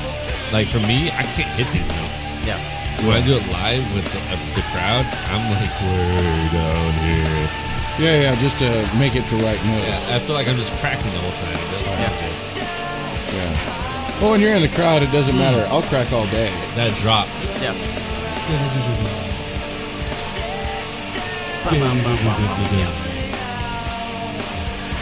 You don't hear that. A lot of songs. That's a good song right there. I like how Chino. Could have been played with a flute. There is a certain debate on if he's focusing too much on his guitar playing than his vocals, but I think whenever he plays like stuff like this, beautiful music, his solos, it gives so much to the song. It does. Yeah. And I honestly feel like the fight between him and Steph is what makes Deftones. Yeah. Damn. Message. That's the way it's always been. That's really. I mean, ever since nobody points it out. Yeah. They always see it as an argument and try to play off of it. It's what makes Deftones. Yeah.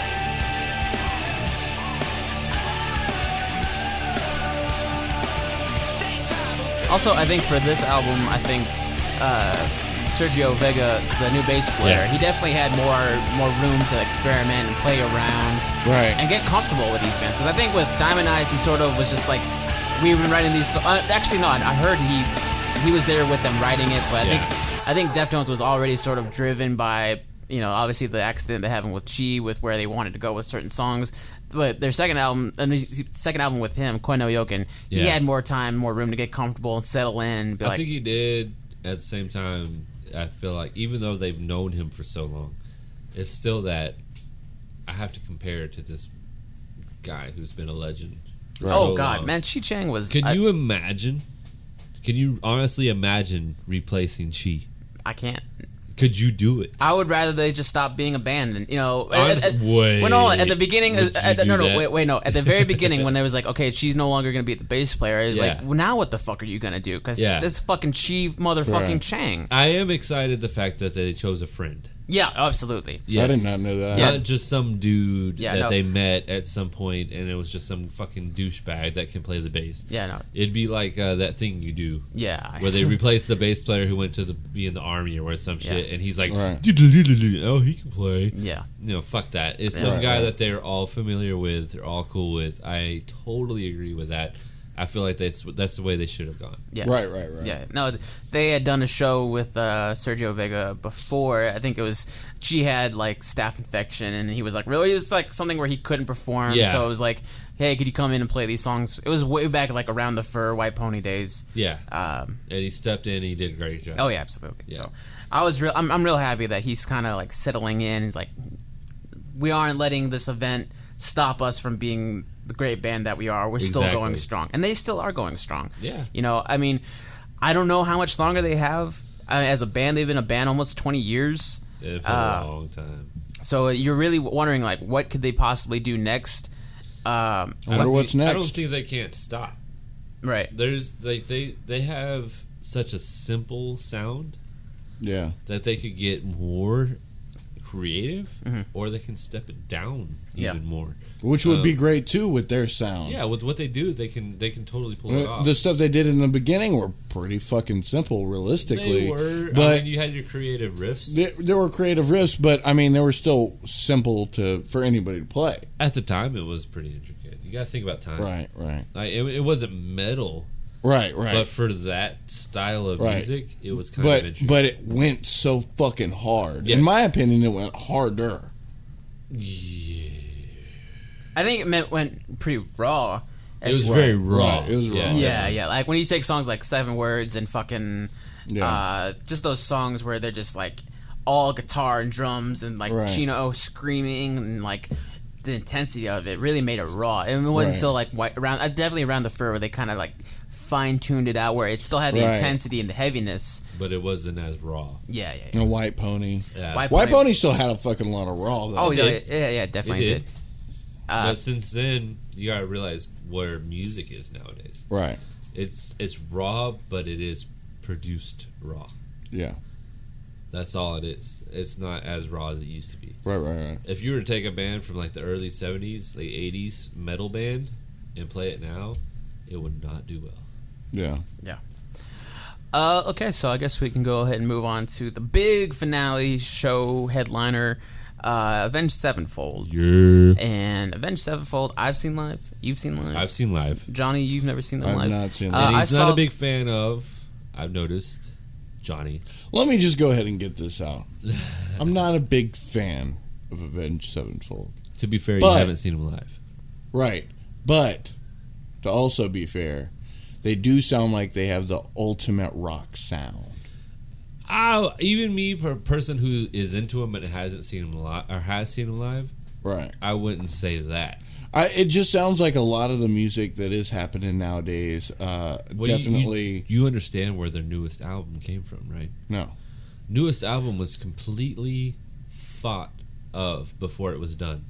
The newest drummer had to learn what Metallica sounded like. Had to learn what Slayer sounded like. That's what I was also going to say. They all sound like Metallica drums. This most recent album was on purpose. Right. The whole point of it was metal in itself was going in the wrong direction to them. Right. So what they did is they made this new drummer who's young, has never really gone into Metallica and older bands like that. Right. It made him learn all these albums.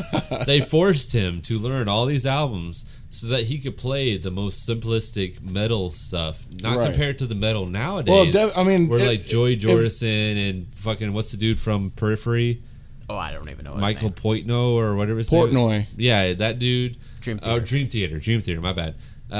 Drummers like that who are absolutely ridiculous. Yeah, that's what kind of drummer they have. Right. But they made him learn the most basic bullshit drums right. so that they could create something that's kind of modern Right. And kind of old, so that people could go back to the old metal sound and try to restart and try to lead them in a better direction. Right. And in that sense, I respect them. Well, and that's what I was going to say, man. I really think if that's what they're going for, then it was totally a success. It really was. They've done very well in that way. But if you look at their older stuff, it was crazy, man. Oh, yeah. Right. Kind of like the song we're going to hear pretty soon. Yeah. Before we go into that song, though, they had something for a good while with their drummer, the Rev. Yes. Rev was amazing. Rev was a fucking phenomenal drummer. Where it's and like singer. Critical Acclaim, where he basically sings the chorus. Yes. He gives it his own character, like using his vocals, his style, his voice. He was the higher tone of the lead singer. Yeah. In Shadows? Yeah. He was the higher tone of the lead singer, and he did it in such a perfect way. Kind of like Alice in Chains. Yeah. Jerry Cantrell was the higher tone of Lane Staley. Yeah. Right. And in my opinion, once Jerry quits, that's the end of Alice in Chains. Right. Oh, yeah. There is no Alice in Chains without Jerry After Cantrell. that, it's I done. mean, Lane's already dead, isn't he? He is. And Yeah. that's why they have the new singer. But Right. if just the day Jerry quits, that's the end of it. Right. They're still going as Avenged Sevenfold, and I think they can continue to go. They can keep doing it as long as they get good drummers. Yeah. But they will never, ever be the same without somebody who can do what the Rev did. Yeah, he did it with such ease. Like, Yes. I remember watching a video of him playing, and like he's just having fun. He's twirling the sticks around, and he's just like having the time of his life. But when you hear the fucking rhythms and like all the stuff that he's doing, is like, fuck, dude, like you make this look too easy. Yeah, he's Right. doing shit that, like, when people were amazed by, Joy Jordison and Mike Portnoy, I can't say his name. Portnoy. That dude.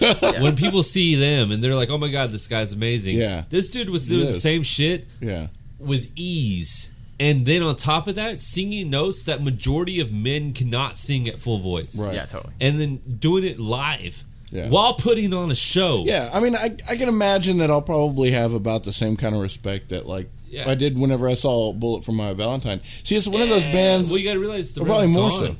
Right. The Rev is gone. The Rev is gone. So this new guy who is doing what he's doing, Right, he's right. not doing the same thing. Right. But Either way, everything I've heard sounded great. yeah, It's just not, like, something I can jam. There's something about the vocals that just kind of, like, makes me want to vomit. it's like I told you before. He was trained by the same person who trained Axl Rose. Right. So you got to think, if you picture Axl doing metal, Yeah. not rock, what he did with Guns N' Roses, Yeah. metal, you would get M Shadows. Right. And you got to look like this. For a band who has been doing what they've been doing for so long and change as Right. drastically as they have changed Yeah. over the times and never lose their fan base. Right. In fact, gain Yeah. a fan they, base. They do have one hell of a fan base. Yeah. They're doing something right. Oh, yeah, something that a absolutely. lot of bands nowadays that we Well- even us who appreciate probably more than this band Right. are doing something wrong. I think ultimately what it comes down to is it's whenever it comes to that kind of rock, like sometimes the vocals can be hit or miss. Yeah. With like you mentioned, Guns N' Roses. Exactly. Guns N' Roses is a hit or miss band. Either you fucking love them or you hate them. You do or you don't, but at the same time, there's always that love for somebody in the band. Either Right. somebody loves Duff, or somebody absolutely loves Slash. Everybody loves Slash. right here. A lot of people love yeah, Slash. or people love And, Axl. and I know that as annoying, and I'm talking about Avenged Sevenfold Yeah, vocals being annoying. yeah. Really, honestly, whenever it comes down to it, still kind of less annoying than Axl Rose. Exactly, but at the same time, But it's a once hit or you miss see thing. them live, Yeah. because I was the same way. My Okay. previous drummer was obsessed. He had the fucking tattoo on his chest with the Right. bat wings and the skull. He had a full tattoo on his arm of the Rev Right. with fucking Sinister Gates on it, like an actual cemetery gates. It's the Sinister Gates. Right. cross. Yeah. He had all kinds of shit.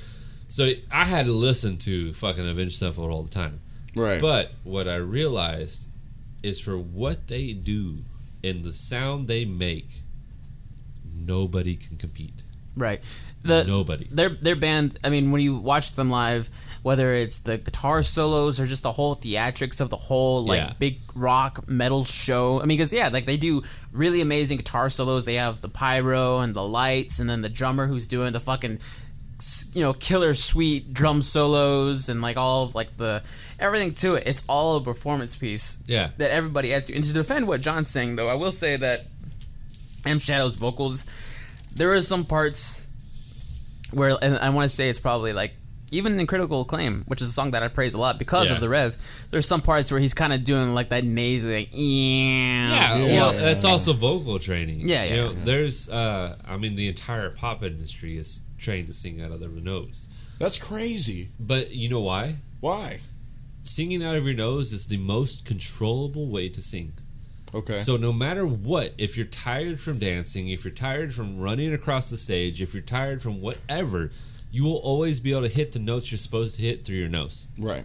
So that is why they are trained to sound like that, and then they try to hone that ability to sound good, so that whenever they produce albums, they're singing through their nose the whole time. So whenever they sing live and they sing through their chest or their or their diaphragm, whatever, and it sounds better, they're making more money. Mm-hmm. And then if they get tired, what can they go to? They can go to their nose. Yeah. And it sounds just like the album. And they don't lose anything. They're just as good as their album. Their worst aspect of a live show is as good as their album. Mm-hmm. That's why they train that way. It's crazy. Yeah, man. Like I said, like you said, it's very hit or miss. Yeah. Whenever he does those kind of noises, sort of I like, certainly have respect. Yeah. For the whole band. Yeah. Also, I don't know if I'm speaking for you in this one, John, but the fact that Avenged Sevenfold or a bunch, like the lead singer, and I know from the audience, whenever the show that I saw was a bunch of, like, muscular, like, alpha. Yeah, you get a lot of those dudes. Douches, I think that's fucking Justin. Yeah. The guy who got auditioned for vocals, he was a drummer naturally. He should have stayed a drummer. But that's what he was, man. But, like, he had the tattoos. He was, I want to say he was albino. I want to say about... He didn't know that, but he dyes his hair black. He dyes his eyebrows black. Oh, wow. Like, that's what he is. It's totally cool. Like, he was a really cool guy. I loved hanging out with him, all that good stuff. But he was swole. Like, he went to the gym almost every fucking day. He was beefed out. And when we went to the Avenged Sevenfold Deftones concert, guess what I saw? Nothing but jacked up dudes. Yeah. And I feel like it does attract to those guys, but at the same time, it attracts to all types of women. And if you're like a built up bodybuilder and you're a tattoo artist, you're an Avenged Sevenfold fan. Yeah. I just know whenever I saw them in Mount Pleasant, Michigan, and I remember there just being a whole bunch of, like, sleeveless, jacked up dudes pounding Jaeger bombs and, like, just elbowing dudes. And it was like, you're going a little too extreme. I mean, I get that this is a metal show, but goddamn, dude, like, it's not a metal show. It's an Avenged Sevenfold. I know. That's what you're missing. So for us, like, Deftones would be an amazing metal show, or like Killswitch Engage or some shit like that. Yeah, Killswitch. But for people like the Avenged Sevenfold fan base, it's a whole community. Right. Like, it's a completely different. And that's Five Finger amazing. Death Punch. No, would go well with them, I think. No, you're stupid. No, I think that is completely it's wrong. Part of that douche metal, I mean, why is Five Finger Death Punch douche metal? I'm just because he sings low. So this guy sings too high. The other guy sings too low. They work. They work it out, man. No, but like in all reality, you have a band. Like, this is why they are the main show. It's a band that has, whether they meant to or not, completely built a community around them. Right. If you go to an Avenged Sevenfold fan, they will have some sort of tattoo on them. They will have all kinds of shit dedicated to them. They will be the most dedicated fans you have ever seen in your life. Except maybe Insane Clown Posse they got. I don't think so. I think so. I really don't. I would say that the Juggalo. I really don't. Like, I know ICP has a strong fan base. Fucking fan base. But I honestly don't believe that it's stronger than Avenged Sevenfold. That is my... I'm telling you from me, who I only like a handful of their songs. Right. But knowing the people that I have known that are Avenged Sevenfold and that are ICP fans. Right. Avenged Sevenfold like tops the cake easy. It is ridiculous what these guys will do for that band. Whether they know about it or not, they don't care. They will do whatever they can for Avenged Sevenfold. Suck as many dicks as it takes. Look it up on the internet. I'm just saying. Rule 34. I'm just you can saying. find a porn of anything. I'm just... Definitely. But okay, I guess we can go ahead and go into their song. This next one is Avenged Sevenfold, Little Piece of Heaven. Yes. The song is about necrophilia. Nice. Written by the Rev, who passed away. R.I.P. to the Rev. Yes. Has a very Tim Burton-esque sound. Right off the bat, you can already feel the Rev on the drums with all that kick. Before the story begins, is it such a sin? Perfect for Halloween time. Yeah, that's all Halloween, man. Nice. I like that effect right there. The story ends, and I will take what's mine. Great what God would never design. Our love had been so Sounds like Avatar. Yeah. Oh, that you know, circusy. Yeah. It's very Tim Burton. Yeah. Danny Elfman. Right. Yeah.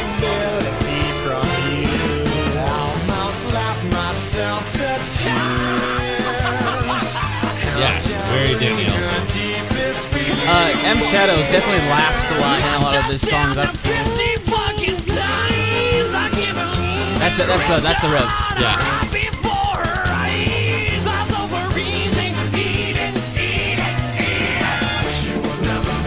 The Rev was definitely a machine. Oh yeah. I love machines.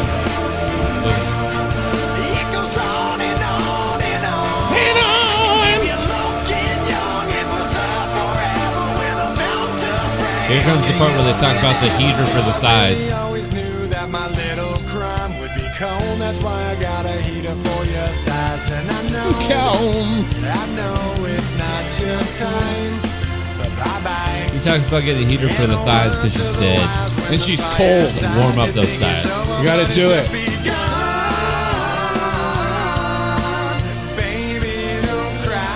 Here comes.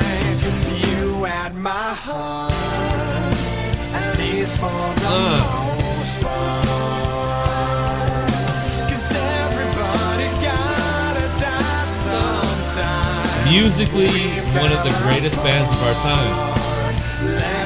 It's something a lot of people don't realize. They don't write based on the basic metal structure. They write on a orchestra structure. Right. But baby, don't cry. Possibilities I never considered. He's gonna hit that cold shit. Open up a cold one. It's kind of funny to think that if you listen to them today and then you listen to this song, it's kind of like polar opposites. It really is. Yeah, it really is. Theatrical. Very, very. This is all for the mind of the Rev.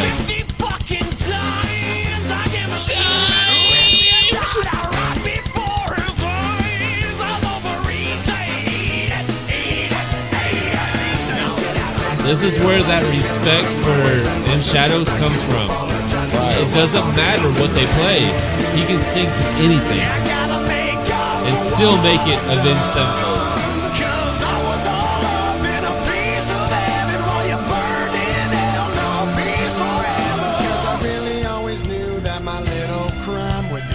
That's why I got a heater for your thighs.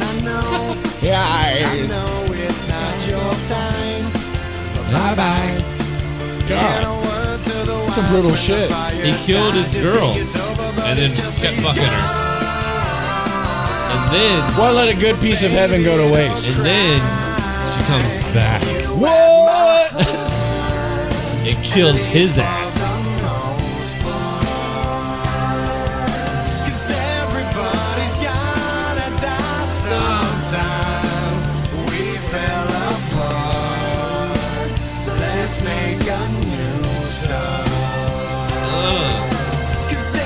Nico's feeling it.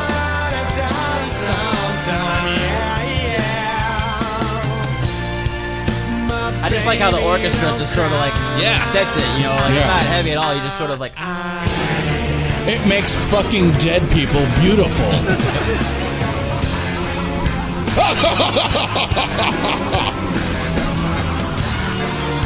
I really hope they play this live. I would be very ecstatic. I'll be one of the guys laughing. Yeah.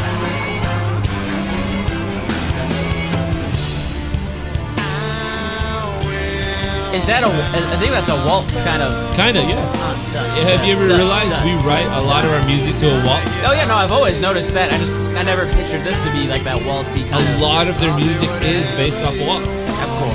Yeah. Avatar's like that too. Yes, very much so. That's what gives that circus lights vibe. Feel to it, yeah. The jumpiness. You know who that is? Amy Lee. No. That is one of the guitarists, not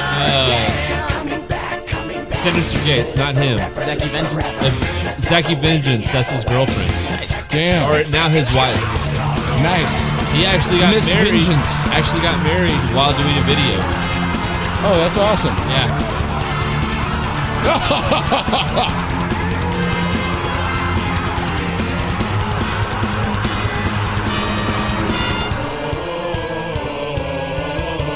That's nightmare. Yes, Christmas, man. That's you cannot admit that this would be awesome to see live. This is Christmas. This is Christmas. Yeah, definitely Danny Elfman. Yes. Because I really always knew that my little cry would be cold. That's why I got a heater for your thighs. And I know it's not. It's a feel-good song, guys. Bye-bye. Bye-bye. To the wise when the fire dies, you think it's over, Yes. but it's just begun. But baby, don't cry. You had my heart, at least for the most part.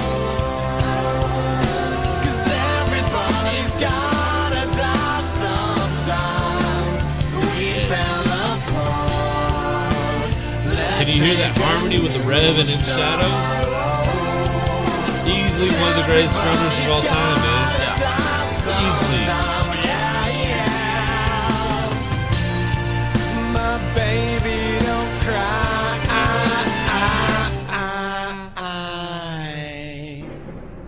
Wow. Beautiful, man. I would just imagine that, like, if you were fucking a dead bitch, you would dig the cold. So why would you get a heater for the thighs? You know, You gotta keep that shit wet, bro. you know there are people that are into that weird necrophiliac There shit, are. and they actually they'll put their lover on ice to simulate that feel. That's that weird shit, though, man. Yeah. But musically, can you not appreciate that? Oh, I could have told you that beforehand. Yeah. Yeah. Musically, they are an amazing band. They are orchestrally one of the most amazing bands of our time. Right. And I think that is why they have such a hard and dedicated fan base to them. Easily. I mean, you got bands like, Deftones and things like that hit certain feels and certain emotions and certain things, obviously. But these guys, as musicians, Right. are in a different level. And I'm a huge Deftones fan. Right. But as a musician, I see these guys on a level that I can't even comprehend. Oh yeah, no, Right. they got some amazing skills.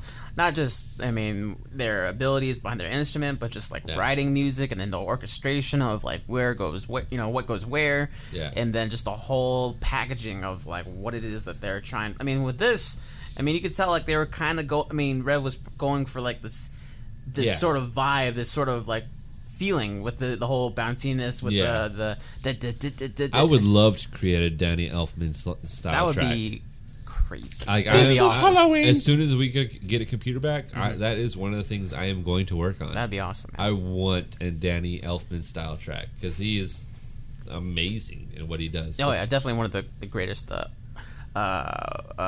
conductors of music. Yes, that there's definitely. He's up with Hans Zimmer and all those guys. Yeah, man. So now that we've gone through all of the main bands, the headlining bands for the big show, not to say that we're going to wrap it up, but still we got some bands that we want to mention. There's a few bands that I imagine that there's like zero interest whatsoever in seeing. Mm-hmm. Something that you would want to just do a polite pass to when it comes to the whole billing. And we're not going to play any of that, but I'm just curious, like what's like an artist or band on this bill that you're like, you know what? I politely pass. Starset. Really? Yeah. Okay. Oh, wait a second, sir. Why Starset? I don't know, man. It's too soft and it's just nothing about it's really appealing to me. Okay. It's funny That's the because way to describe it. Whenever I was listening to, I believe it was My Demons, which is the song that I really enjoyed. Is it just one song you enjoyed, or did you enjoy multiple songs? I enjoyed multiple songs, but that one in particular was one that stood out for me. Okay. And maybe it was more lyrically than anything else. Right. I think musically I didn't sit down and process the lyrics. So that's where you suck. I was listening to that song, My Demons, and I'm like, there is like a good catchiness to it. There's a good thing that it could be very popular with the audience, where they could sing along with it. Yeah, it's got a good feel to it. It's got a good intensity to it. It's not heavy. Yeah, they're not a heavy band. They're kind of on that mid alternative kind of like what we were listening to with Young Guns almost. Yeah, like I don't know about that. Young Guns is I kind of had the same feeling when I was listening to Starset and Young Guns. Not that one was heavier than the other, but they just sort of had like that same open sound and bigness to their choruses. Kind of. I feel like Young Guns is definitely way more modern. Yeah, but it sounds a little heavier. Either way, they're both really good. Like I wouldn't mind seeing both of them. Right. King is another one. Yeah, I agree with King. Yeah, King. King really didn't do much for me. King left me with a limp dick. Kind of had like that shine down sound in the vocals as well. Vocally, kind of, but it was like more of like that southern metal. The problem with it is you had a kind of shine down-esque voice, right, with an old style Central Texas garage band music. Yeah, nothing about it was special. Nothing special. Nothing boomy. Nothing powerful. Exactly. Like I feel like if I would have saw those guys live at a bar, I would probably pass on them and wait for the next show. Yeah. As a musician, I would have taken the vocalist and say, "What the fuck are you doing with this band? Because you are fucking up royally. Yeah. Like you should be with a better band with better musicians that can produce music that isn't so basic and so typical from an entire state garage band style. Like literally, if you go to a bar right now, 9 times out of 10, you're gonna find that sound in Texas. Yeah, absolutely. Right, you're gonna find it. It's kind of a sad thing, though, man. I mean, It is. I mean, it really appeals to the people. A lot of people like that shit. I wouldn't say that. I feel like a lot of people deal with that shit. Well, I think that there is a group of people that do like the southern metal sound. You know what? It's not even a southern metal sound. I feel like it's metalheads who are trying to take something from their area and do more with it. Right. But what they don't realize is they're doing the same thing that everybody else is doing. Right. That's all it is. I feel like it's slightly uneducated musicians trying to do something, which is okay. Right. Because sometimes you can come out with the most amazing music that way. Mm-hmm. A lot of songs and things that come out are from people who don't know anything about music. They just find something that sounds really cool. Exactly. Maybe early Deftones. Exactly. Or even fucking Slash. Right. The first like 5 or 6 albums, he didn't know. He's just he only playing knew on a guitar, one man. scale, bro. Yeah. One scale he knew. Yeah. So like you gotta think like that. Like a lot of people don't know a lot about music, but they do amazing work with it. And I feel like in Texas, this is what I think happens. You have so much country music. Mm-hmm. You have only so many influences you can pull from the radio. Right. You have these little things that kind of influence what creates a sound. Right. And in this area, that's what creates this specific sound. Right. And that's all that's happening. Mm-hmm. So when if I go to a bar, and especially in Central Texas, because I feel like that's for some reason where a lot of it comes from, if I go there, I will find the sound. I might not find this vocalist. Yeah. I might not find this vocalist. Dallas is different. Damage Plan.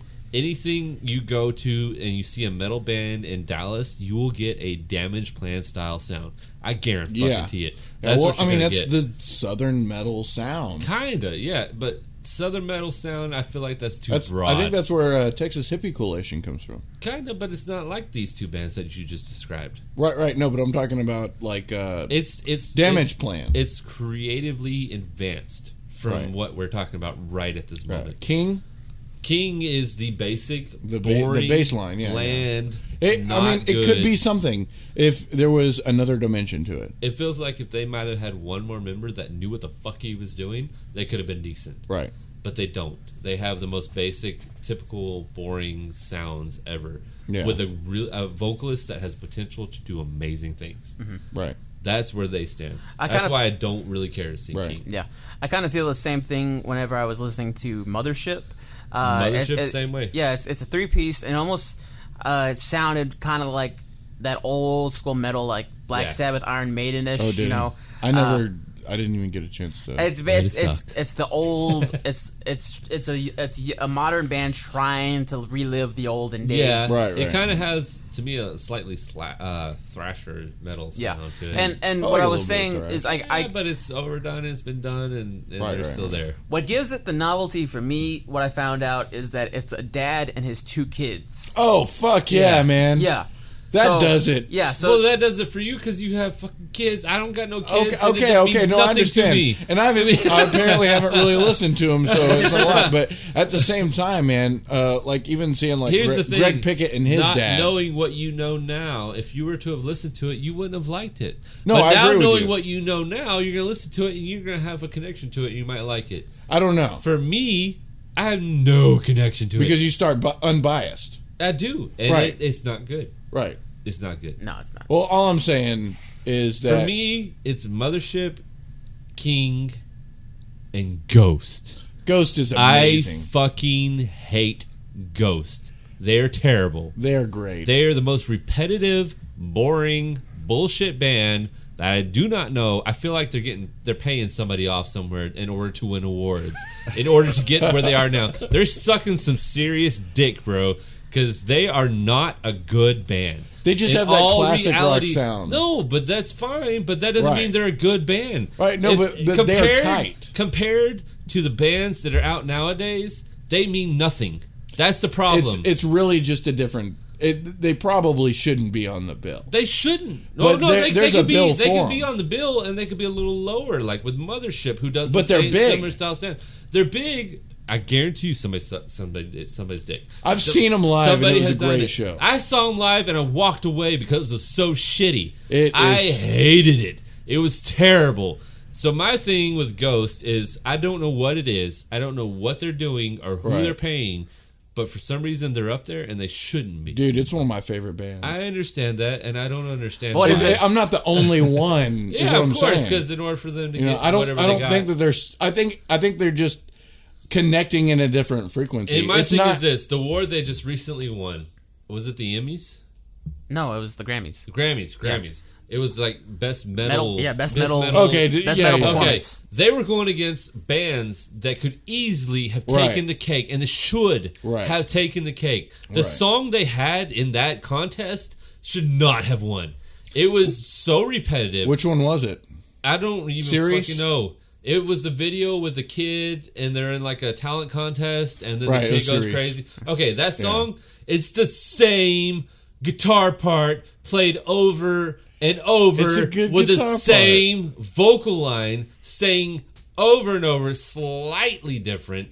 It is the most boring musically done song in the world. Compared to the bands that it was compared to, it should have lost. I don't think it should have won Metal Award. No. But I don't. It's hard for me to really consider them metal. Yeah, maybe because of that is why I hate him so much. Right. But even then, when I first saw him before they were anything, right. I couldn't take it. It was so boring, so bland. I had to walk away. It's not about dynamics with their music though. It's got a sense of subtlety to it, you know. Yeah, but there's bands out there that do the same thing that do it way better. I don't know. I feel like they're I want to give you at least a chance to retort to what he's saying, because he's being very vocal about how he dislikes that band, which I respect your opinion 100%. But also, I want to give you the chance to be like why it is that you love Ghost so much, because I'm sure you could easily do the same shit towards like Seven Dust or like nothing more, like a band that he is truly passionate about, and you could probably give two fucks about. Right. You know what I'm saying? But I can give two fucks. It doesn't mean that I don't respect them. Right. You know what I mean? Yeah. With Ghost, I think it's more of like a spiritual element to it, you know. You're religious about him? Well, I mean... Sorry. Kind of, you know. Why? Like, it's you know, I mean, I see them more of like as a god, you know what I mean? No, I'm just kidding. Okay, that was... I thought he was serious. I know, right? Is it because they have the outfit? What? It's the feeling in the music, you know. It's where it puts you. And the music that's played is just so tight. You know, I haven't really heard as much tightness from most other bands. If that's the thing you're looking for, Avenged Sevenfold throws them out of the water easily, because they're the tightest band I've ever seen in my life. That's easily, like you couldn't put your pinky in it. It's that tight.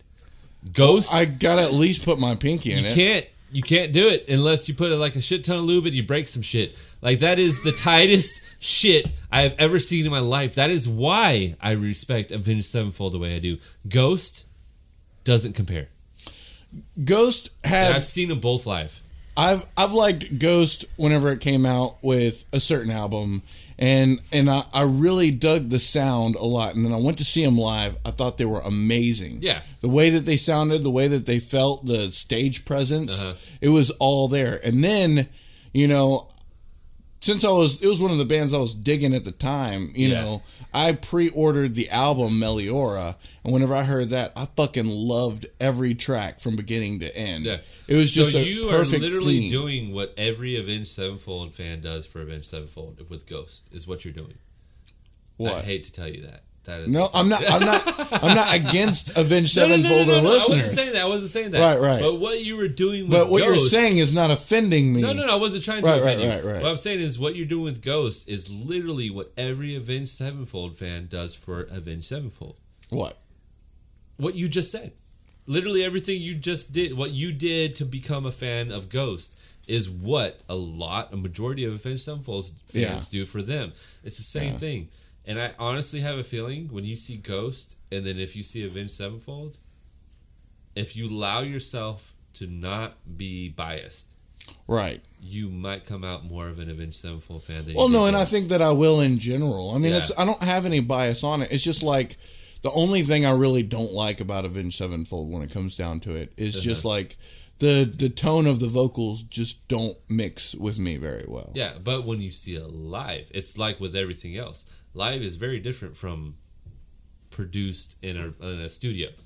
Right. Like fucking M Shadows recording an entire album in one fucking take. Well, believe it, I mean, I'm excited to see Avenged Sevenfold. Yeah.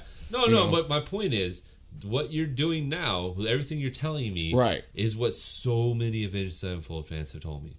Right. And I'm not a huge Avenged Sevenfold fan. Right, exactly. So that's what I'm saying. I'm not really biased in this. The fact that I just don't like Ghost. Like, I've tried. I've given them chances. I've tried listening to their videos. I've seen them live. I've tried all of that. And it just doesn't do I think anything. It really is just a hit or miss thing, too. Yeah, but then I have a feeling when you see Avenged Sevenfold, because the tightness that you talked about, the showmanship, the performance that you're going to see, it's gonna knock you off your fucking ass. If you think Ghost is good. But see, the thing is I'm putting them in different categories. Like Ghost is not like a lot of the bands that I'd want to see live. You know, they're in a different sort of theatrical aspect. They are. Sometimes you want to go see a comedy. Aren't. Sometimes you want to go see, a serious movie. Sometimes you want to see a horror flick. These guys, have their own thing that they're doing. They really don't. That's what kills me about a lot of people like Ghost. They don't. They have the most basic, most common attack towards their publicity. Right. It is so basic. It is so common. Well, it's almost like a Kiss. They basically kind of took some Kiss, some Slipknot, some shit like that. Right. They put it together. They threw it in the most basic form of metal you can possibly come up with, and then fucking threw that shit onto a goddamn album, and then made videos that were kind of cool. Yeah. And that worked. It worked for them, which is fine. Right. But when you compare them to like greats like Deftones and Avenged Sevenfold and things like that, they don't compare. And then when I guarantee you, when you do see Avenged Sevenfold after you just got done watching Ghost, you might become a fan, because I hated Avenged Sevenfold. Right. I fucking hated them. I hated Bad Country. Sorry to interrupt. Bad Country annoyed the shit out of me. Yes. Yeah, me too. Yes. I feel the same way. I hated that band. Right. You got to realize I was living with a drummer who played it every single day. Right. He would blare that shit through the whole house. I had no escape. I had to listen to it every fucking day. And then I went and saw him live, and I fucking love them. They have my most respect in the world, because they fucking nail it. Well, I can only say I hope. I hope that that's the experience that I have, and I'm sure that it is, just because I can almost guarantee it. Fucking Bullet for My Valentine for me is not a band I could fucking jam at all. I hope Pierce the Veil does that for me. I'm kind of looking forward to that. Everything I listen to, I fucking hate worse than the sound I get from Avenged Sevenfold. You know what I mean? Yeah. Like, it's a little more obnoxious because it's kind of like in that screamo field that I never got. Emo, my thing is, if Nothing More is still going, I'm going to be over there. Fuck Pierce the Veil. Right. I do want to see Of Mice and Men. Oh, yes. yeah, fuck yeah. We didn't even talk about them. What the fuck? Well, honestly, I guess that can kind of segue into the next section, our last section, who I feel could possibly be the next big thing.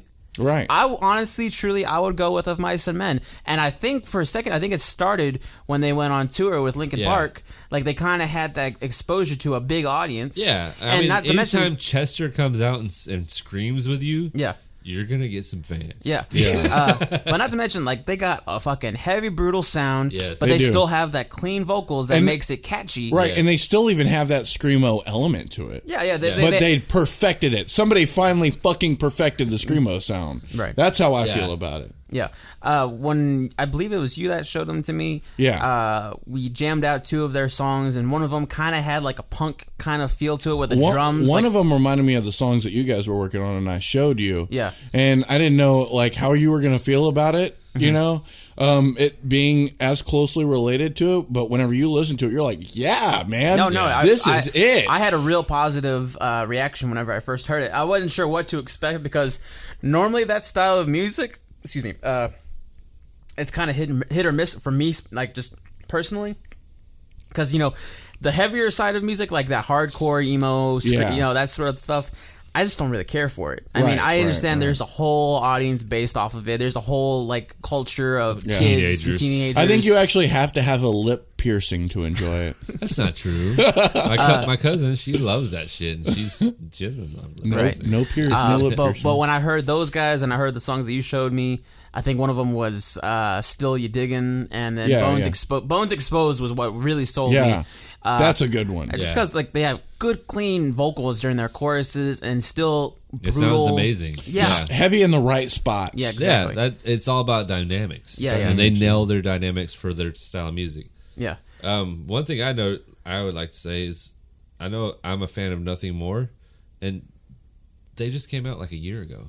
Right, yeah. Maybe a year ago, and they're headlining the first stage. Yeah.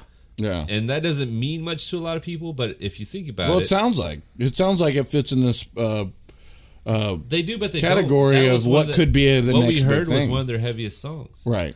And they're very wide in dynamics, which is why I like them. Yeah. But Nothing More, I feel like if they keep on the track that they're on, they will be a big thing. Yeah. If they if they change and they try to follow what labels tell them to do, they could easily fall off. And a lot of these bands that we're going to go see, I think, have probably mostly hit their prime. Not all of them. I mean, who knows? I mean, Avatar had a moment. No, Avatar they've been out for a little while, but they've been touring the entire world, bro. Like, it's not just something they've been doing in America, and they've only hit America like maybe 2 or 3 times. Right. They've been doing the entire world. Yeah. So that's that Rammstein status. Yeah, you got to think about it. They're not, like, to us, they might just be these little guys. Right. But to the whole world, they're a whole other level. Absolutely. So for me, like, I thought Avatar was going to come and go. I honestly thought that. When I first saw them, I was like, this is entertaining. It's fun. The music's tight. It's very simple, very basic. But it's okay because it's entertaining. And then I never saw them again. I saw videos come out from time to time. And then I found out they've hit like at least 50 tours. And they've headlined probably half of them. Right. Across the world. That's amazing. So that right there is fucking huge. I have a feeling that if they keep going with what they're doing, they could actually do a lot of big things. As far as not doing great, as much as I hate to say this, Skindred isn't going anywhere. No. Skindred had their moment. They had their moment and they lost and probably wasn't the best time for that it moment was the either. worst time for them. Yeah. Like, hip-hop was becoming a big thing. Hip-hop rock was a big thing. You had Korn. You had fucking all these different bands coming in that were hip-hop metal. Yeah. It was happening. But the metal, reggae, that whole thing that was coming out, it was not time for it. They weren't ready for it. Like, now you got reggae pop, you got you got African pop coming in, you got all these different things. I think it's one of those, if they come out with something good right now, I feel like they've got a shot. If they play the song we listen to at the show, and they play it at every show, and if they create more music like it, I honestly feel like they can create a whole genre on their own right now. Totally. This is the time for them to do it, if they're going to do it. Right. Any other time, fuck no, it's not going to work. But right now is the most acceptable time for them to do it. Right. I think Hell Yeah is a we didn't even talk about Hell Yeah. Shit. But but I in this conversation, they may not be going. I don't think Hell Yeah is going to go anywhere. Right. But I don't think they're going to.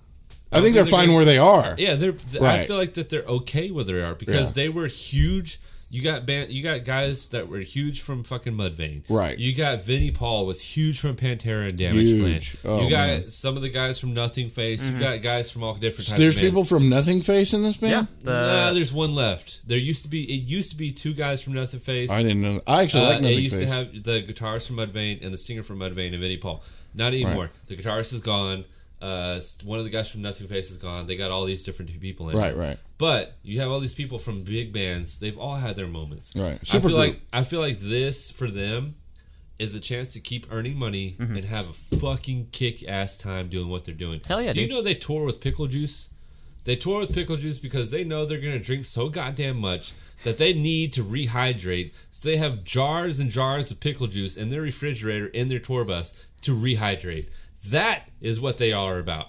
They're about partying and having a good fucking time. That's where they're staying. Yeah. They're not going higher. They're not going lower. Yeah, whenever you're partying all the time, there's not much up to go. They don't want anything else. They've done what they needed to do.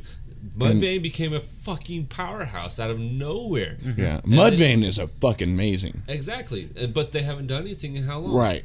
Exactly. Fucking Damage Plan and Pantera, that's not going to happen ever again. The Pantera's never going to happen. No. Yeah, neither one of them because Dimebag's gone.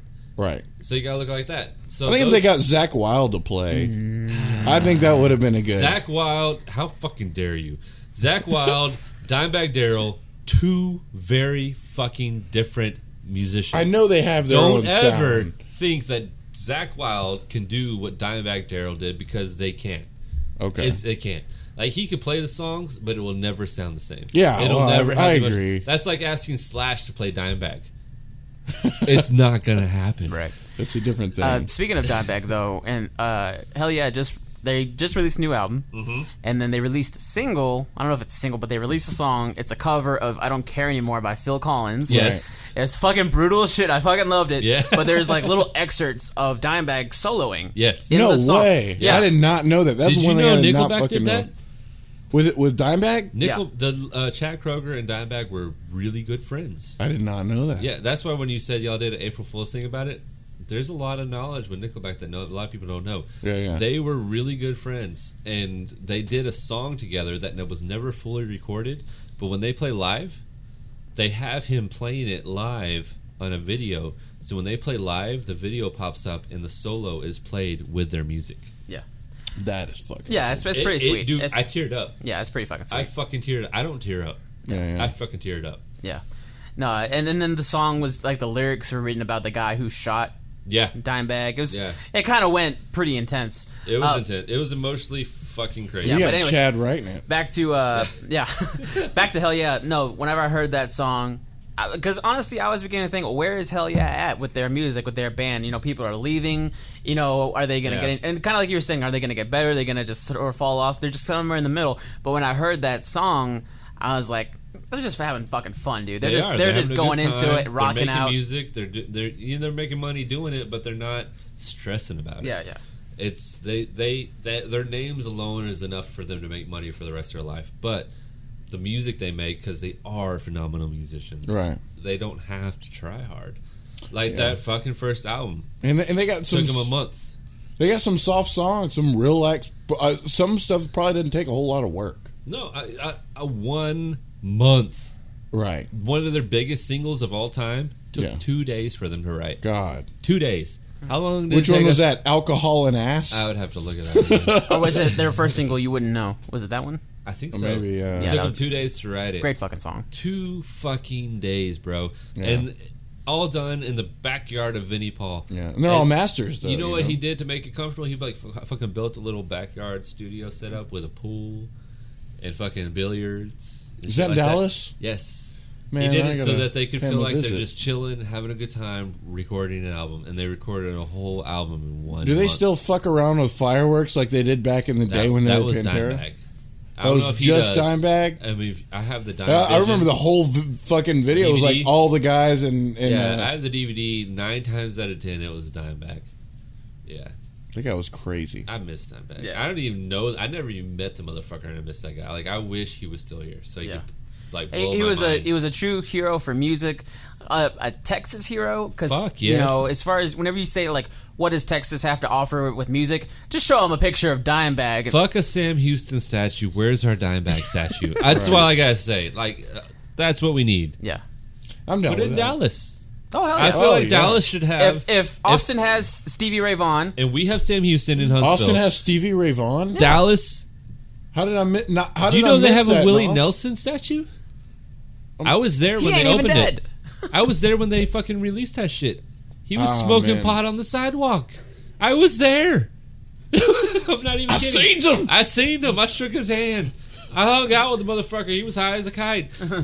But Dallas should have a Dimebag Darrell statue. I agree. With a fucking flying V guitar. If there's now a statue of Baphomet in Chicago, Willie Nelson in Austin, there should definitely be a Dimebag with the fucking guitar. Yeah, like the lightning strikes on propped it. up on his leg. And yes. Yeah. Oh man. If I saw that, I might move to Dallas. Even though the crime is fucking horrible. It's terrible there. But I would fucking move to Dallas just for that. If it's ever vandalized, please just be the red in his beard. Yeah. Right? Change the color in his beard. That's all you got to do. Right. And everybody will be okay with it.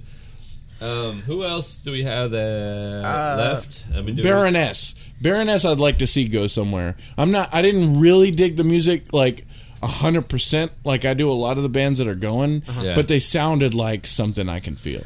Their vocals almost reminds me of like the more intense stuff that Thrice does, the singer. Yeah. Just as far as like him pushing it to like that next level and giving it that. Oh my god, I want to see Thrice live. Oh, that would be so amazing. That's on the fucking bucket list for me.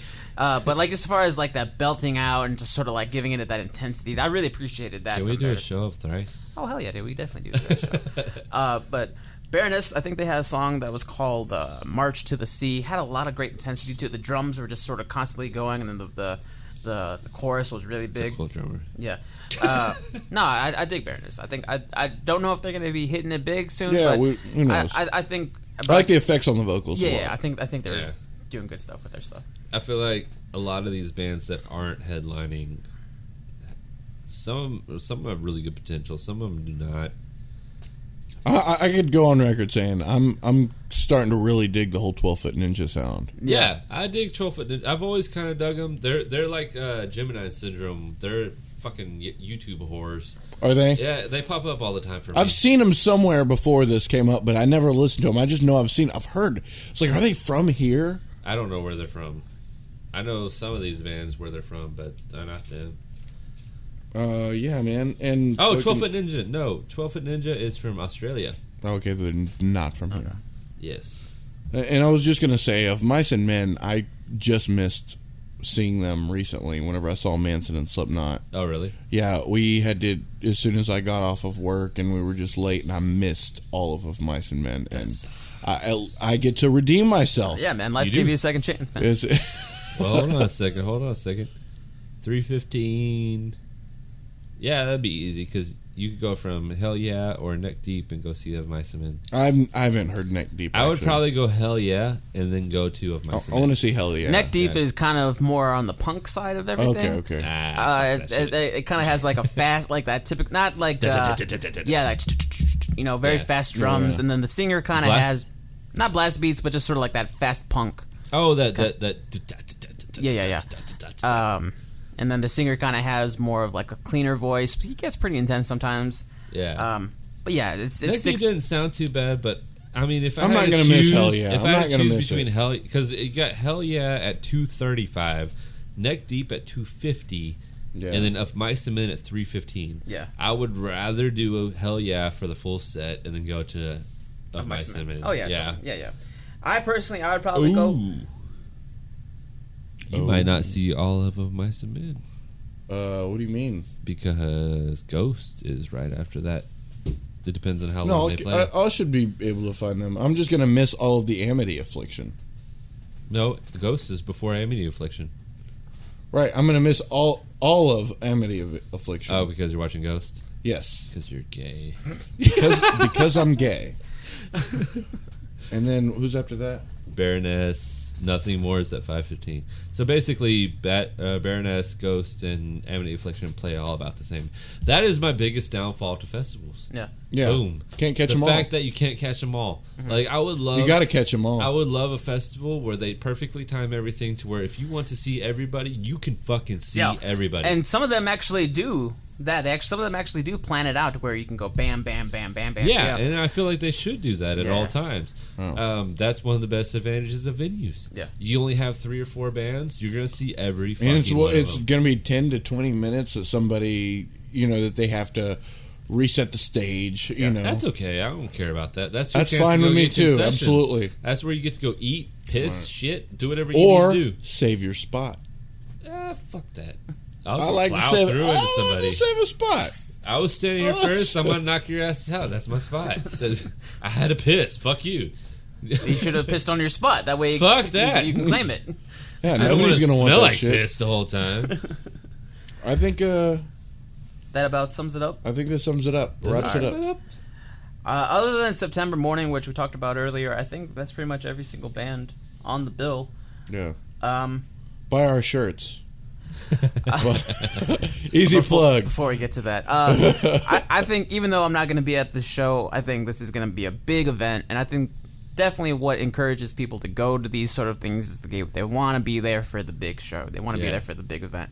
And I think as far as festivals going on in Houston, I think this is probably going to be one of the bigger, one of the best ones. Absolutely.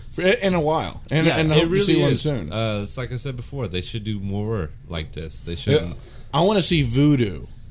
I would love to see Voodoo, but at the same time, Voodoo, it's very eccentric. Right. So I mean, you might buy tickets for a Voodoo day and see absolutely nobody you wanted to see. Right. But I mean, that's going in at the time. It's about knowing what you're doing. You do have to know what you're going to see. So anytime you go to a Voodoo concert, you have to make sure it's people you want to see. But Tool is going to this one. Yeah, I know. And usually 9 times out of 10, Foo Fighters there. There's a lot of really good bands there. Yeah. You know what the best thing about it is? What? The food. It's in Louisiana. God. It's in New Orleans, right? Oh my God. The food is the best part. Like, besides the fact that you got amazing music. Yeah. Okay, you got a lot of different types of bands. Tool. Tool, yeah. But if you want to go culturally, There's a lot of different types of bands out there that you get to really enjoy. A lot of different types of music, and it's a lot of fun. South African band there is going to be there. Fucking De Antwoord. De Antwoord, South African. However many South African... You know Seether is a South African American band? Fucking didn't know that. Yeah, dude, there's a shit ton of them. So when you said that was like, who the fuck are you talking about? No, not South African. Did I say... You said South African. Yeah. Okay, yeah. Yeah, Seether is South African. Yeah. They got all their shit from Nirvana. Yeah. I didn't dig Seether when I saw them live. Yeah, they're South African. Oh. Yeah, they have the British accent. De Antwoord is not rock either, though. Yeah, but either way, the food is absolutely amazing. Anytime I go to New Orleans, anytime I go to that area, some crawfish. I eat so much. Jambalaya. Everything. What's good there, man? Everything. Anything that it looks like something you would not have tried frog legs. In Texas or any other state. Dude, amazing. They have great frog legs. I have frog legs, alligator, everything. It's all delicious. Alligator balls. Frog legs for some people might not be so much because it is kind of like it is slimy. Right. A little bit. It's actually a little bit more culturally open now. A lot more people are digging into it now. I'm not. It's like chicken is what I hear. No, it doesn't taste like chicken. Not like chicken? Not really. Alligator does. No, definitely. Alligator definitely tastes like chicken. Yeah. Frog tastes like frog. It has its own taste. I don't know why everybody thinks it tastes like chicken. I think it's because you're eating it and it's kind of like eating a drumstick. Oh, okay. That might be what it is. As easy to eat as that's what it is. But other than that, not so much. Yeah. It's kind of slimy, but it's really fucking good. Especially if they season it right. Ooh. Yes, that Creole season. I wonder what we're in for tomorrow as far as food. I don't know. I saw on the website. I did see something where they were like, the website showed a picture of tacos. Yeah. So it was talking about they're working with food trucks. Yeah. Yes. A lot of places are doing that. When I went to Comic-Con do you think it'll be as cheap, or do you think it's going to be still high dollar shit? It's going to be pricey. Bring some cash. But probably not as much as like going to the fucking... Anytime you go to a festival, you got to think about this. Back when fucking Woodstock happened. Right. They charge a shit ton for water. Yeah. Why would that change now? Yeah. That was how many years ago? Right. 50? Exactly. So that, however many years ago that was to now, it just means they will charge more. Doesn't mean they're going to charge obviously they're going to make the money they know they can get. Easily. They know these people have nowhere to go. They can't leave. Exactly. They're hungry. What are they going to do? Exactly. They're going to spend $20 on a fucking taco. That's what's going to happen. Whoa. Don't lie to me. You're going to spend... If you're hungry, you're going to spend $20 on a taco, and you know it's true. And she's going to spend $20 on a taco. I'm going to spend $20 on a taco, and that's the way it is. That's the way the cookie crumbles. Yeah. Anyway, if I spend $20 on a taco, it better come. It better come. I better come. That's what matters, not the taco. Why should the taco splurge when I should be splurging? Taco because it's pink. A pink taco. A pink taco. Pink taco. A ball taco. You see where we're going. It's my joke. It's funny. So I want to thank you very much for coming to the show, Gary. No problem. Man, this has been a powerful podcast, and I'm very grateful that you got to be here for it. Powerful. We're going to get you back for another show, most definitely, yeah. man. Yeah. But hopefully, by the time this airs, the show will already be over. The actual festival will be over. So if you listen to it, hope you had a great time. I hope you guys have a great time. If you sat through 3.5 hours, right, then you are. They can't post reviews, honorary member of our. Can they post reviews? Listeners, post reviews. Tell us what you think about our suggestions or our ideas towards these bands. If you fucking hate it, fucking post it. Most definitely. Yeah. Yes, we don't care. Our website's got a blog. We'd rather you guys do the Facebook thing, man. That's fine. Facebook that shit. Most YouTube. definitely. We're on YouTube. There you go. Buy our fucking shirts. Yeah, buy the shirts. They're kind of cool. I enjoy it. Glad we have your approval. That is Gary approved. Anyways, man, until next time, sir. Good night, goodbye, and good luck.